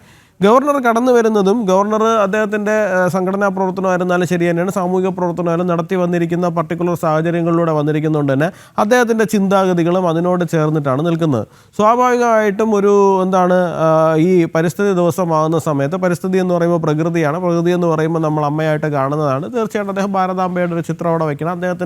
അദ്ദേഹത്തിന് ചിരപരിചിതമായിട്ടുള്ള ചിത്രം, അദ്ദേഹത്തിൻ്റെ സംസ്കാരത്തോടൊപ്പം ചേർന്ന് നിൽക്കുന്ന ഒരു ചിത്രം അദ്ദേഹത്തിന് അവിടെ വയ്ക്കണമെന്ന് തോന്നിയിട്ടുണ്ടാവും. ഇതിനകത്ത് ഗവർണറല്ല വിവാദം ഉണ്ടാക്കിയിരിക്കുന്നത്, മറുപക്ഷമാണ് എന്നാണ് എൻ്റെ വാദം. കാരണം ഗവർണർ പറഞ്ഞിട്ടില്ല നിങ്ങളാരും ഞാൻ ഈ പരിപാടിക്ക് വരരുത് എന്ന്. ഞാൻ നേരത്തെ പറഞ്ഞതുപോലെ തന്നെ സാത്താൻ കുരിശ് കണ്ടത് എന്ന് പറഞ്ഞതുപോലെ തന്നെ മറ്റൊരു വിഭാഗമാണ് അവിടെ നിന്ന് പിന്മാറിപ്പോയിരിക്കുന്ന സാഹചര്യം. തീർച്ചയായിട്ടും അവരാണ് അതിനകത്തൊരു വിവാദം സൃഷ്ടിച്ചിരിക്കുന്നത്. ആ വിവാദത്തിന് ഉത്തരം പറയേണ്ടുന്നതുമായിട്ടുള്ള ഒന്ന്. ഇനി രണ്ടാമത്തെ ഒരു കാര്യം എന്ന് പറഞ്ഞു കഴിഞ്ഞാൽ, ശ്രീ അനിൽ നമ്പ്യാർ, ഞാൻ അങ്ങേക്കൊരു ചിത്രം ഇപ്പോൾ അങ്ങോട്ടേക്ക് അയക്കാം. എനിക്കതിനകത്ത് ഇത് സമാനമായ വിഷയമൊന്നുമല്ല. ഇപ്പോൾ ജയചന്ദ്രൻ സാറ് പറയുന്നത് പോലെ തന്നെ അതൊരു സമാനമായ വിഷയമാണോ അല്ലയോ എന്നൊന്നും എനിക്ക് പറയാൻ സാധിക്കുന്നില്ല. പക്ഷേ എന്നാലും കാണുന്നവർക്ക് തോന്നേണ്ടതാണ്. നമ്മുടെ സെക്രട്ടേറിയറ്റിൻ്റെ ദർബാർ ഹാളാണ്. ആ ദർബാർ ഹാളിൻ്റെ ചിത്രമാണ് ഞാൻ അങ്ങേക്ക് അയച്ചിരിക്കുന്നത്. അതിൻ്റെ മുകളിൽ സ്ഥിരമായിട്ട് പ്രണബ് മുഖർജി പ്രസിഡൻ്റായിരിക്കുന്ന കാലഘട്ടം വരെയും രാഷ്ട്രപതിയുടെ ചിത്രം അവിടെ ഉണ്ടായിരുന്നു. നമ്മുടെ രാംനാഥ് കോവിന്ദ്ജി മുതൽ ഇപ്പോൾ നമ്മുടെ ദ്രൗപദി മുർമു ഇരിക്കുന്നത് വരെയും ആ ചിത്രം അവിടെ ഇല്ല. എന്തുകൊണ്ടാണെന്ന് എനിക്കറിയില്ല. ഇനി അവർ ദളിത് വിഭാഗങ്ങൾ എന്നിവർ വിളിക്കുന്ന വിഭാഗത്തിൽ നിന്ന് വന്നിരിക്കുന്നത് കൊണ്ടാണോ എന്നെനിക്കറിയില്ല. ഒരു ആദിവാസി സ്ത്രീ രാഷ്ട്രപതിയായിരിക്കുന്നത് കൊണ്ടുള്ള ബുദ്ധിമുട്ടുകൊണ്ടാണോ എന്ന് എനിക്കറിയില്ല. എന്തായാലും കഴിഞ്ഞ 2 രാഷ്ട്രപതിമാർ ആയിട്ടിരിക്കുന്ന കാലഘട്ടങ്ങളിൽ ചിത്രമുണ്ടല്ലോ. അപ്പോൾ ചിത്രങ്ങൾക്ക് ഒരുപാട് രാഷ്ട്രീയം പറയാനുണ്ട് എന്ന് തീർച്ചയായിട്ടും ഇടതുപക്ഷ സർക്കാരിന് ഉൾപ്പെടെ ബോധ്യമുള്ളതുകൊണ്ടായിരിക്കുമല്ലോ ആ ചിത്രങ്ങളെ അവിടെ നിന്ന് മാറ്റി നിർത്തിയിരിക്കുന്നത്. അല്ലാണ്ട് BJPയെ സംബന്ധിച്ചിടത്തോളം ഇപ്പോൾ രാജ്ഭവനകത്ത് ഗവർണർ ഒരു തീരുമാനം എടുത്തു ഒരു ചിത്രം വയ്ക്കാൻ വേണ്ടിയിട്ട്. ആ ചിത്രം അവിടെ ഇരിക്കണോ വേണ്ടയോ എന്നുള്ള കാര്യത്തിൽ ഗവർണറാണ് അവസാന തീരുമാനം പറയേണ്ടത്. അതിനകത്ത് അവിടെ ഇരിക്കണമെന്ന് പറയാനും അതവിടെ മാറ്റണമെന്ന് പറയാനും വേണ്ടിയിട്ട് രണ്ടിനും BJP ഇല്ല. ഗവർണർക്ക് അതവിടെ വയ്ക്കണം, അത് വെച്ചോട്ടെ, അതിനിപ്പോൾ എന്താ പ്രശ്നം? അതൊരു സാംസ്കാരികമായിട്ടുള്ള ചിഹ്നമാണ് എന്ന് തന്നെയാണ് ഭാരതീയ ജനതാ പാർട്ടിയെ സംബന്ധിച്ചിടത്തോളം ഞങ്ങളുടെ നിലപാട്. ആ ചിത്രത്തിനകത്ത് അസ്പർശ്യത കാണുന്നത് നിങ്ങൾക്കാണ് എന്നുണ്ടെങ്കിൽ തീർച്ചയായിട്ടും നിങ്ങൾ അതിൽ നിന്ന് മാറി നിൽക്കുക. അല്ലാണ്ട് ഇപ്പം ഞങ്ങൾക്ക് അതിനകത്ത് കൂടുതലായിട്ടൊന്നും പറയാനില്ല. പക്ഷേ അത് ഞങ്ങളുടെ എന്തെങ്കിലും അജണ്ടയാണെന്ന് പറഞ്ഞു കഴിഞ്ഞാൽ സാർ, ഞങ്ങൾക്ക് വേറെ ഒരുപാട് പണിയുണ്ട്. ഞങ്ങൾക്ക് രാഷ്ട്രീയമായിട്ട് ഒരുപാട് പണിയുണ്ട്. ഗവർണർ അദ്ദേഹത്തിൻ്റെ താല്പര്യത്തിനനുസരിച്ചിട്ട് ഒരു ചിത്രം അവിടെ വയ്ക്കണം. ഞങ്ങൾ ഈ ചിത്രത്തിൽ കുട്ടികളി നടത്താൻ വേണ്ടിയിട്ട് എന്തായാലും ഞങ്ങൾ താല്പര്യപ്പെടുന്നില്ല. അദ്ദേഹം ഇപ്പം നിങ്ങൾ ആവിഷ്കാര സ്വാതന്ത്ര്യത്തെക്കുറിച്ചിട്ട് വാതോരാതെ സംസാരിക്കുന്ന ആൾക്കാരാണ് നിങ്ങൾ. അപ്പോൾ ഗവർണറുടെ ഒരു ആവിഷ്കാര സ്വാതന്ത്ര്യമാണ് അദ്ദേഹത്തിൻ്റെ ഭാരതാംബയെ അദ്ദേഹത്തിന് അങ്ങനെ കാണണം എന്നുള്ള തലത്തിൽ. ഇപ്പോൾ അത് ഇപ്പോൾ അങ്ങ് പറഞ്ഞ ഒരു കാര്യമുണ്ട്, അതിനെ കുറച്ചുകൂടി അങ്ങ് വരുന്നതിന് മുമ്പ് ഞാൻ സംസാരിച്ചതുകൊണ്ടാണ് ഞാൻ അതിലേക്ക് വരണ്ടെന്ന് കരുതുന്നത്. എന്നാൽ അങ്ങേക്ക് ബോധ്യം വരാൻ വേണ്ടിയിട്ട് ഞാൻ പറയുന്നതാണ്. ശരിയാണ്, അങ്ങ് പറഞ്ഞതിനനുസരിച്ചിട്ട് ത്രിവർണ്ണ പതാക ഏന്തിയ ഒരു ഭാരത് മാതയല്ല അവിടെ ഉണ്ടായിരുന്നത്. പകരം ഒരു ഭഗവ പതാക ഏന്തിയ ഭാരത് മാതയാണ് എന്നുള്ളതാണ്. ഈ ഭഗവ പതാകയുടെ കാര്യം വളരെ വിശദമായിട്ട് നമ്മുടെ വിദ്യാസാഗർ ഗുരുമൂർത്തി പറഞ്ഞു. ഞാനത് വളരെ ഷോർട്ടായിട്ട് പറയണം എന്ന് കരുതിയതാണ്. ഈ ഭഗവയെ കുറിച്ചിട്ടൊക്കെ ആദ്യം പറയുന്നത് ശിവജി മഹാരാജാവിൻ്റെ കാലഘട്ടത്താണെന്ന് പറയണം എന്ന് കരുതിയാണ്. എന്തായാലും അദ്ദേഹം അത് വിശദമായിട്ട് പറഞ്ഞു കഴിഞ്ഞു. എനിക്ക് പറയാനുള്ളത്, അവിടെ വെച്ചിരിക്കുന്ന ആ ഭൂപടം പോലും നമ്മുടെ കന്യാകുമാരി മുതൽ കശ്മീർ വരെ ഉള്ളൊരു ഭൂപടമല്ല. അതൊരു വിശാലമായ ഒരു കൺസെപ്റ്റിൽ നിന്ന് ഉണ്ടായിരിക്കുന്നതാണ്. അത് അഖണ്ഡ ഭാരതം എന്ന് പറയുന്ന ഒരു കൺസെപ്റ്റ് എന്നാണ്. ഈ അഖണ്ഡ ഭാരത കൺസെപ്റ്റ് ഉണ്ടായിരിക്കുന്നതെന്ന് പറയുന്നത് 1947 മുതലല്ല, അതിന് മുൻപ് തന്നെ ഭാരതത്തിൻ്റെ എല്ലാ പ്രദേശങ്ങളെയും നമ്മളെ ഇപ്പോൾ ശ്രീത്ത് അങ്ങ് വരുന്നതിന് മുമ്പാണ് ശ്രീത്ത് ആ വിഷയത്തെക്കുറിച്ച് തന്നെ പറയുന്നത്. ജനഗണമന പാടുന്ന സമയത്ത് സിന്ധിനെ കുറിച്ച് പാടുന്നുണ്ട്, സിന്ധിനെ കുറിച്ച് പരാമർശിക്കുന്നുണ്ട്. സിന്ധ് എന്ന് പറയുന്നത് ഇന്ന് നിലവിലെ ഭാരതത്തിനകത്തുള്ളതല്ല, ഇന്ന് നമ്മൾ കാണുന്ന ഇന്ത്യയിലെ മാപ്പിനകത്ത് പെടുന്ന ഒരു പ്രദേശമല്ല സിന്ധ്, അത് ഇന്ന് പാകിസ്ഥാനിലാണുള്ളത്. അപ്പോൾ അതുകൂടി ഉൾപ്പെടുന്നതാണ് നമ്മുടെ ദേശീയ ഗാനമായിരുന്നാലും നമ്മുടെ ദേശീയതയെ കുറിച്ചിട്ടുള്ള ചിന്താധാരകളായിരുന്നാലും ശരി തന്നെയാണ്, ഇതിനെ മുഴുവൻ ഉൾക്കൊള്ളുന്നതാണ്. അപ്പോൾ തീർച്ചയായിട്ടും അങ്ങനെ ഒരു കൺസെപ്റ്റ് ഇവിടെ നിലനിൽക്കുന്നുണ്ട്. അഖണ്ഡ ഭാരതം എന്ന് പറയുന്നത് ഈ പറയുന്ന ഗാന്ധാരമായിരുന്നാലും ബ്രഹ്മപ്രദേശമായിരുന്നാലും ഭാരതത്തിൻ്റെ കാലിലണിഞ്ഞ ചിലങ്കയാണ് ലങ്ക എന്നുള്ള വിശേഷണം പോലും ഇതെല്ലാം ഭാരതത്തിൽ ചേർന്ന് നിൽക്കുന്നതാണ് എന്നുള്ളതാണ്. ഇപ്പോൾ അങ്ങ് നേരത്തെ വാരണാസിയിലെ ഭാരത് മാതാ ക്ഷേത്രത്തെക്കുറിച്ച് പറഞ്ഞല്ലോ. ഭാരത് മാതാ ക്ഷേത്രത്തിനെ കുറിച്ചിട്ടുള്ള വീഡിയോസ് നമ്മൾ നോക്കുമ്പോൾ പോലും അതിനകത്ത് പോലും ലങ്ക ഉൾപ്പെടുന്ന രീതിയിലാണ് അത് പോയിരിക്കുന്നത്. അപ്പോൾ ലങ്ക നമുക്കറിയുന്ന ഇന്ത്യയിലുള്ളതല്ല. ലങ്കയിൽ ചെന്നിട്ട് നിങ്ങൾ ഇന്ത്യയുടെ ഭാഗമാണെന്ന് പറഞ്ഞു കഴിഞ്ഞാൽ അവർ നമ്മളെ തല്ലി ഓടിക്കും. പക്ഷെ നമ്മുടെ ഒരു സങ്കല്പത്തിനകത്ത് ഇതെല്ലാം ഭാരതത്തിൻ്റെ ഭാഗമാണ് എന്നാണ് നമ്മൾ വിശ്വസിക്കുന്നത്, നമ്മൾ കാണുന്നതും. നമ്മൾ ആ മണ്ണിനെ എല്ലാം തന്നെ അത്രയും പവിത്രമായിട്ട് കാണുവാൻ വേണ്ടിയിട്ട് ശ്രമിക്കുന്നുണ്ട്. അപ്പോൾ തീർച്ചയായിട്ടും അതിനെ മൊത്തത്തിൽ റെപ്രസെൻ്റ് ചെയ്തുകൊണ്ട് വരുന്നത് കൊണ്ടാണ് ആ ഭഗവ പതാക തീർച്ചയായിട്ടും ആ ഭാരത് മാതയുടെ കയ്യിലിരിക്കുന്നത്. അല്ലാണ്ട് ഇന്ത്യയുടെ മാത്രം മാപ്പിനകത്തുള്ളതാണ് എന്നുണ്ടെങ്കിൽ അങ്ങ് പറയുന്നത് വളരെ ശരിയാണ്. ഓക്കെ, ശ്രീ ജയേന്ദ്രൻ, സെക്രട്ടേറിയറ്റിന് അകത്ത് ഓണാഘോഷം പാടില്ല എന്നൊരു സർക്കുലർ ഇറക്കിയ ആളാണ് ഈ പിണറായി വിജയൻ. അതേസമയം നിയമസഭാ മന്ദിരത്തിൽ എല്ലാ വർഷവും ഇഫ്താർ പാർട്ടി നടത്തുകയും ചെയ്യാറുണ്ട്. അപ്പോൾ മതേതരത്വത്തെക്കുറിച്ച് വാതോരാതെ സംസാരിക്കുന്നവർ അത് കൃത്യമായി നടപ്പിൽ വരുത്തുകയും ചെയ്യേണ്ടതല്ലേ?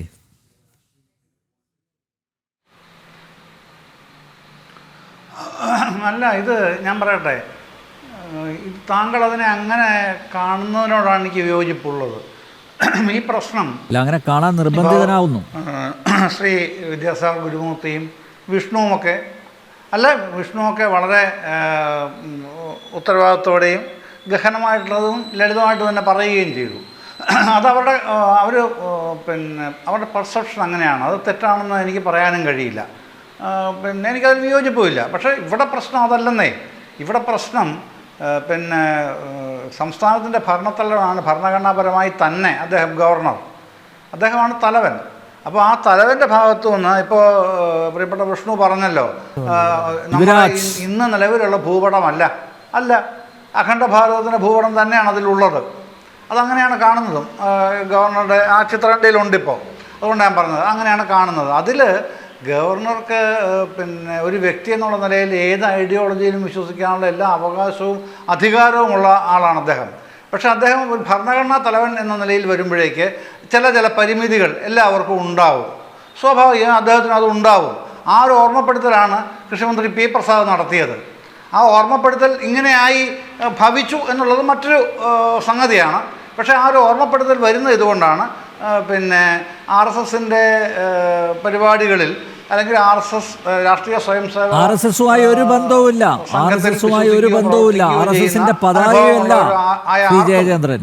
RSSനുമായിട്ട് ഒരു ബന്ധമില്ലാന്ന് നേരത്തെ പറഞ്ഞല്ലോ. വിദ്യാസാഗർ ഗുരുമൂർത്തി വിശദീകരിച്ചു. RSS പതാകയുമല്ല ഭാരതാംബ പിടിച്ചിരിക്കുന്നത് കയ്യിൽ. അല്ല, ഞാൻ RSSന്റെ പതാക ഞാനും പറഞ്ഞില്ലല്ലോ ഇതുവരെ. എൻ്റെ ചർച്ചയുടെ തുടക്കം മുതൽ ഇതുവരെ RSSന്റെ പതാക എന്ന് ഞാൻ പറഞ്ഞില്ല. ചിഹ്നം അതാണ് പറഞ്ഞത്. അല്ല, ആ സിമ്പൽ അതാണ് പ്രശ്നം. ആ സിമ്പലൈസ് ചെയ്യുന്നത് എന്തിനെയാണ്, ആരെയാണ് എന്നുള്ളത് ആർക്കാണ് അറിയാത്തത്? അനിൽ നമ്പ്യാർ. അത് നമ്മൾ തർക്കിക്കാൻ വേണ്ടി മാത്രം തർക്കിക്കുന്നത് എന്തിനാണ്? എന്തിനാണ് സിമ്പലൈസ് ചെയ്യുന്നത്, ആരെയാണ് സിമ്പലൈസ് ചെയ്യുന്നത്? ഇത് മാത്രം നോക്കിയാൽ മതി. ആ നിലയ്ക്കാണ് മന്ത്രിയുടെ അത് സംബന്ധിച്ചുള്ള വിയോജിപ്പ് വന്നത്. അപ്പോൾ ആ വിയോജിപ്പാണ്, ആ റിജോയിൻഡറാണ് അദ്ദേഹം ഗവർണർ ഓഫീസിനെ അറിയിച്ചത്.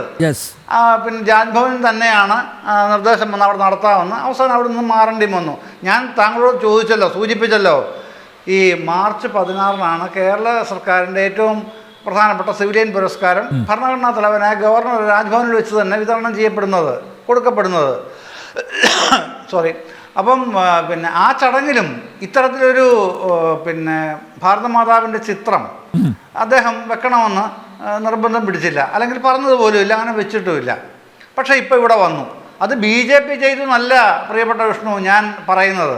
അത്രയൊരു വിമർശനം എനിക്കില്ല. BJP ഇത് ചെയ്തു എന്നാണ് എൻ്റെ മനസ്സിലെങ്കിൽ ഞാൻ അങ്ങനെ തന്നെ പേരെടുത്ത് തന്നെ പറയൂ. ഞാൻ അങ്ങനെയല്ല കരുതുന്നത്. BJP ഇത് ചെയ്തു ഞാൻ ആരോപിക്കുന്നില്ല, ഇപ്പോഴും ഇല്ല കേട്ടോ. അത് ചില വ്യക്തികളുടെ ഭാഗത്തു നിന്നുണ്ടായ, രാജ്ഭവനുമായി ബന്ധപ്പെട്ട ചില വ്യക്തികളൊക്കെ ഉണ്ട്, അവരുടെ ഭാഗത്തു നിന്നുണ്ടായ ഒരു ഇടപെടൽ എന്നാണ് ഞാൻ മനസ്സിലാക്കിയത്. അതുകൊണ്ടാണ് ഞാൻ അങ്ങനെ പറഞ്ഞത്. ആ ഇടപെടൽ ഉണ്ട് എന്ന് തന്നെ ഞാൻ ഇപ്പോഴും വിശ്വസിക്കുന്നു. അതാണ് എൻ്റെ അഭിപ്രായം. വിദ്യാസാഗർ നമുക്ക് അവസാനിപ്പിക്കാം. ഇത്രയേ ഉള്ളൂ ഈ വിഷയത്തിൽ. അദ്ദേഹം എല്ലാവർക്കും പേരിട്ടുകൊണ്ടിരിക്കുന്നുണ്ട്. ചർച്ചയിൽ വരുന്നവർ പേരൊക്കെ ഒന്ന് പഠിച്ചു വെക്കണം. അല്ല, അദ്ദേഹത്തിന് തെറ്റിയതാണ്. യുവരാജാണെന്ന് ഞാൻ പറഞ്ഞു. കുഴപ്പമില്ല. ശരി. ഏതായാലും ഇവിടെ അദ്ദേഹം ജയചന്ദ്രൻ സാർ വളരെ സൗമ്യനാണ്. ഞാൻ പറയുന്ന എന്റെ എതിർപ്പ് മുഴുവൻ ഈ CPIM എന്ന പാർട്ടിയോടാണ്. കാരണം ഇവര് എന്ത് വൃത്തികേട് കാണിക്കാനും അവർക്ക് സ്വാതന്ത്ര്യമുണ്ട്. മറ്റുള്ളവർ യാതൊന്നും പറയാൻ പാടില്ല. ഒരു ഉദാഹരണം പറഞ്ഞാൽ, അൽ ജസീറ എന്ന് പറയുന്ന അറേബ്യൻ ഇസ്ലാമിസ്റ്റ് ചാനലിൽ പോലും 2023 ഇവിടെ കേരള ജനത, അതിൽ പ്രത്യേകിച്ച് ഇടതുപക്ഷ പാർട്ടികൾ, അവരുടെ പോഷക സംഘടനകളെല്ലാം തന്നെയും പലസ്തീൻ ഐക്യദാർഢ്യം നടത്തി വലിയ റാലി നടത്തി കേരളത്തിൽ. അത് അവിടെ അൽ ജസീറ റിപ്പോർട്ട് ചെയ്തിരിക്കുന്നു. ഒന്ന്, അതിൽ വളരെ രസകരമായിട്ട് പറഞ്ഞൊരു കാര്യം, ഈ നമ്മുടെ പിണറായി വിജയന്റെ പ്രസംഗം അവര് എടുത്തു കൊടുത്തിരിക്കുകയാണ്. November 11 Palestine PLO leader Yasser അറഫാത്തിന്റെ 19ാം ഡെത്ത് ആനിവേഴ്സറി ഉണ്ടായിരുന്നു. അതിനെപ്പറ്റി പറഞ്ഞിട്ട് പിണറായി വിജയൻ പറയുകയാണ്, Pinarayi Vijayan unleashed a scathing attack on Israel and Indian Prime Minister Narendra Modi's support the country's far-right Zionist regime. അതായത് ഇസ്രായേലിന്റെ സയനിസ്റ്റ് ഭരണത്തെ, അതുപോലെ തന്നെ അതിനെ സപ്പോർട്ട് ചെയ്യുന്ന നരേന്ദ്രമോദിയെ, അതായത് ഇന്ത്യൻ പ്രൈം മിനിസ്റ്ററെ വരെ സ്കേതിങ് അറ്റാക്ക് നടത്തി പിണറായി വിജയൻ അൽ ജസീർ എഴുതുകയാണ്. അതുപോലെ തന്നെ India is the biggest consumer of weapons manufactured in Israel. Indian taxpayers' money should not be given to kill innocent Palestinian children. പലസ്തീനിലെ നിഷ്കളങ്കരായ കുഞ്ഞുങ്ങളെ കൊല്ലാൻ ഇത് ഉപയോഗിക്കരുത്. ഇസ്ലാമിക രാഷ്ട്രമായതുകൊണ്ട് മാത്രമല്ലേ പിണറായി വിജയനും പാർട്ടിയും അതിനെ സപ്പോർട്ട് ചെയ്യുന്നത്? നിങ്ങൾ RSSനെ എതിർക്കുന്നത് മതരാഷ്ട്രവാദം കാരണമാണെങ്കിൽ എന്തുകൊണ്ട് നിങ്ങൾ അതേ യുക്തി ഉപയോഗിച്ച് പലസ്തീനെ എതിർക്കുന്നില്ല? നിങ്ങൾ ചെയ്യുന്നത് ഇരട്ടത്താപ്പാണ്. നിങ്ങൾ ചെയ്യുന്നത് അന്താരാഷ്ട്ര ഭീകര പ്രസ്ഥാനങ്ങളായ ഹമാസിനോട് പോലും ഐക്യപ്പെടുകയാണ്. എന്നിട്ട് ഇവിടെ RSSന്റെ കൊടിയാണെന്ന് പറഞ്ഞിട്ട് ഇതിനെ എതിർക്കുകയാണ്. ഒന്ന്. രണ്ടാമത് ഞാൻ പെട്ടെന്ന് നിർത്താം. രണ്ടാമത്തത്, കഴിഞ്ഞ വർഷത്തെ ഇവരുടെ പാർട്ടി സമ്മേളനത്തിൽ ഇവരെല്ലാവരും പലസ്തീനിലെ യാസർ അറഫാത്തിനെ പോലെ അല്ലെങ്കിൽ മൗലിയാക്കന്മാരുടെ മാതിരി വേഷം കെട്ടി നിന്നപ്പോ ലജ്ജയില്ലാത്ത ഇവർക്ക് വിഷമം തോന്നിയില്ല. ഭാരതാംബയുടെ കയ്യിലെ ജനപത കണ്ടിട്ട് ചൊറി വരുന്നുണ്ടെങ്കിൽ അതിന്റെ അർത്ഥം ഇവരെല്ലാം ഉള്ളിൽ ഇസ്ലാമിസ്റ്റ് ജിഹാദി അജണ്ടയുടെ ഭാഗങ്ങളാണെന്നാണ് കരുതിയിരിക്കേണ്ടത്. ജനങ്ങളാണ്. വോട്ട് ചെയ്യുമ്പോൾ ഇത് ഓർക്കുകയും വേണം. ഇതൊക്കെ ജനങ്ങൾ കരുതിയിരിക്കുക മാത്രമല്ല, പരമപവിത്രം ഇതാമീ മണ്ണിൽ നമുക്ക് ഭാരതാംബയെ ഇനിയും പൂജിക്കാം. ജനൻ ഡിബേറ്റ് ഇവിടെ പൂർണ്ണമാവുന്നു. ചർച്ചയിൽ പങ്കെടുത്ത എല്ലാ അതിഥികൾക്കും നന്ദിയൊപ്പം പ്രേക്ഷകർക്കും.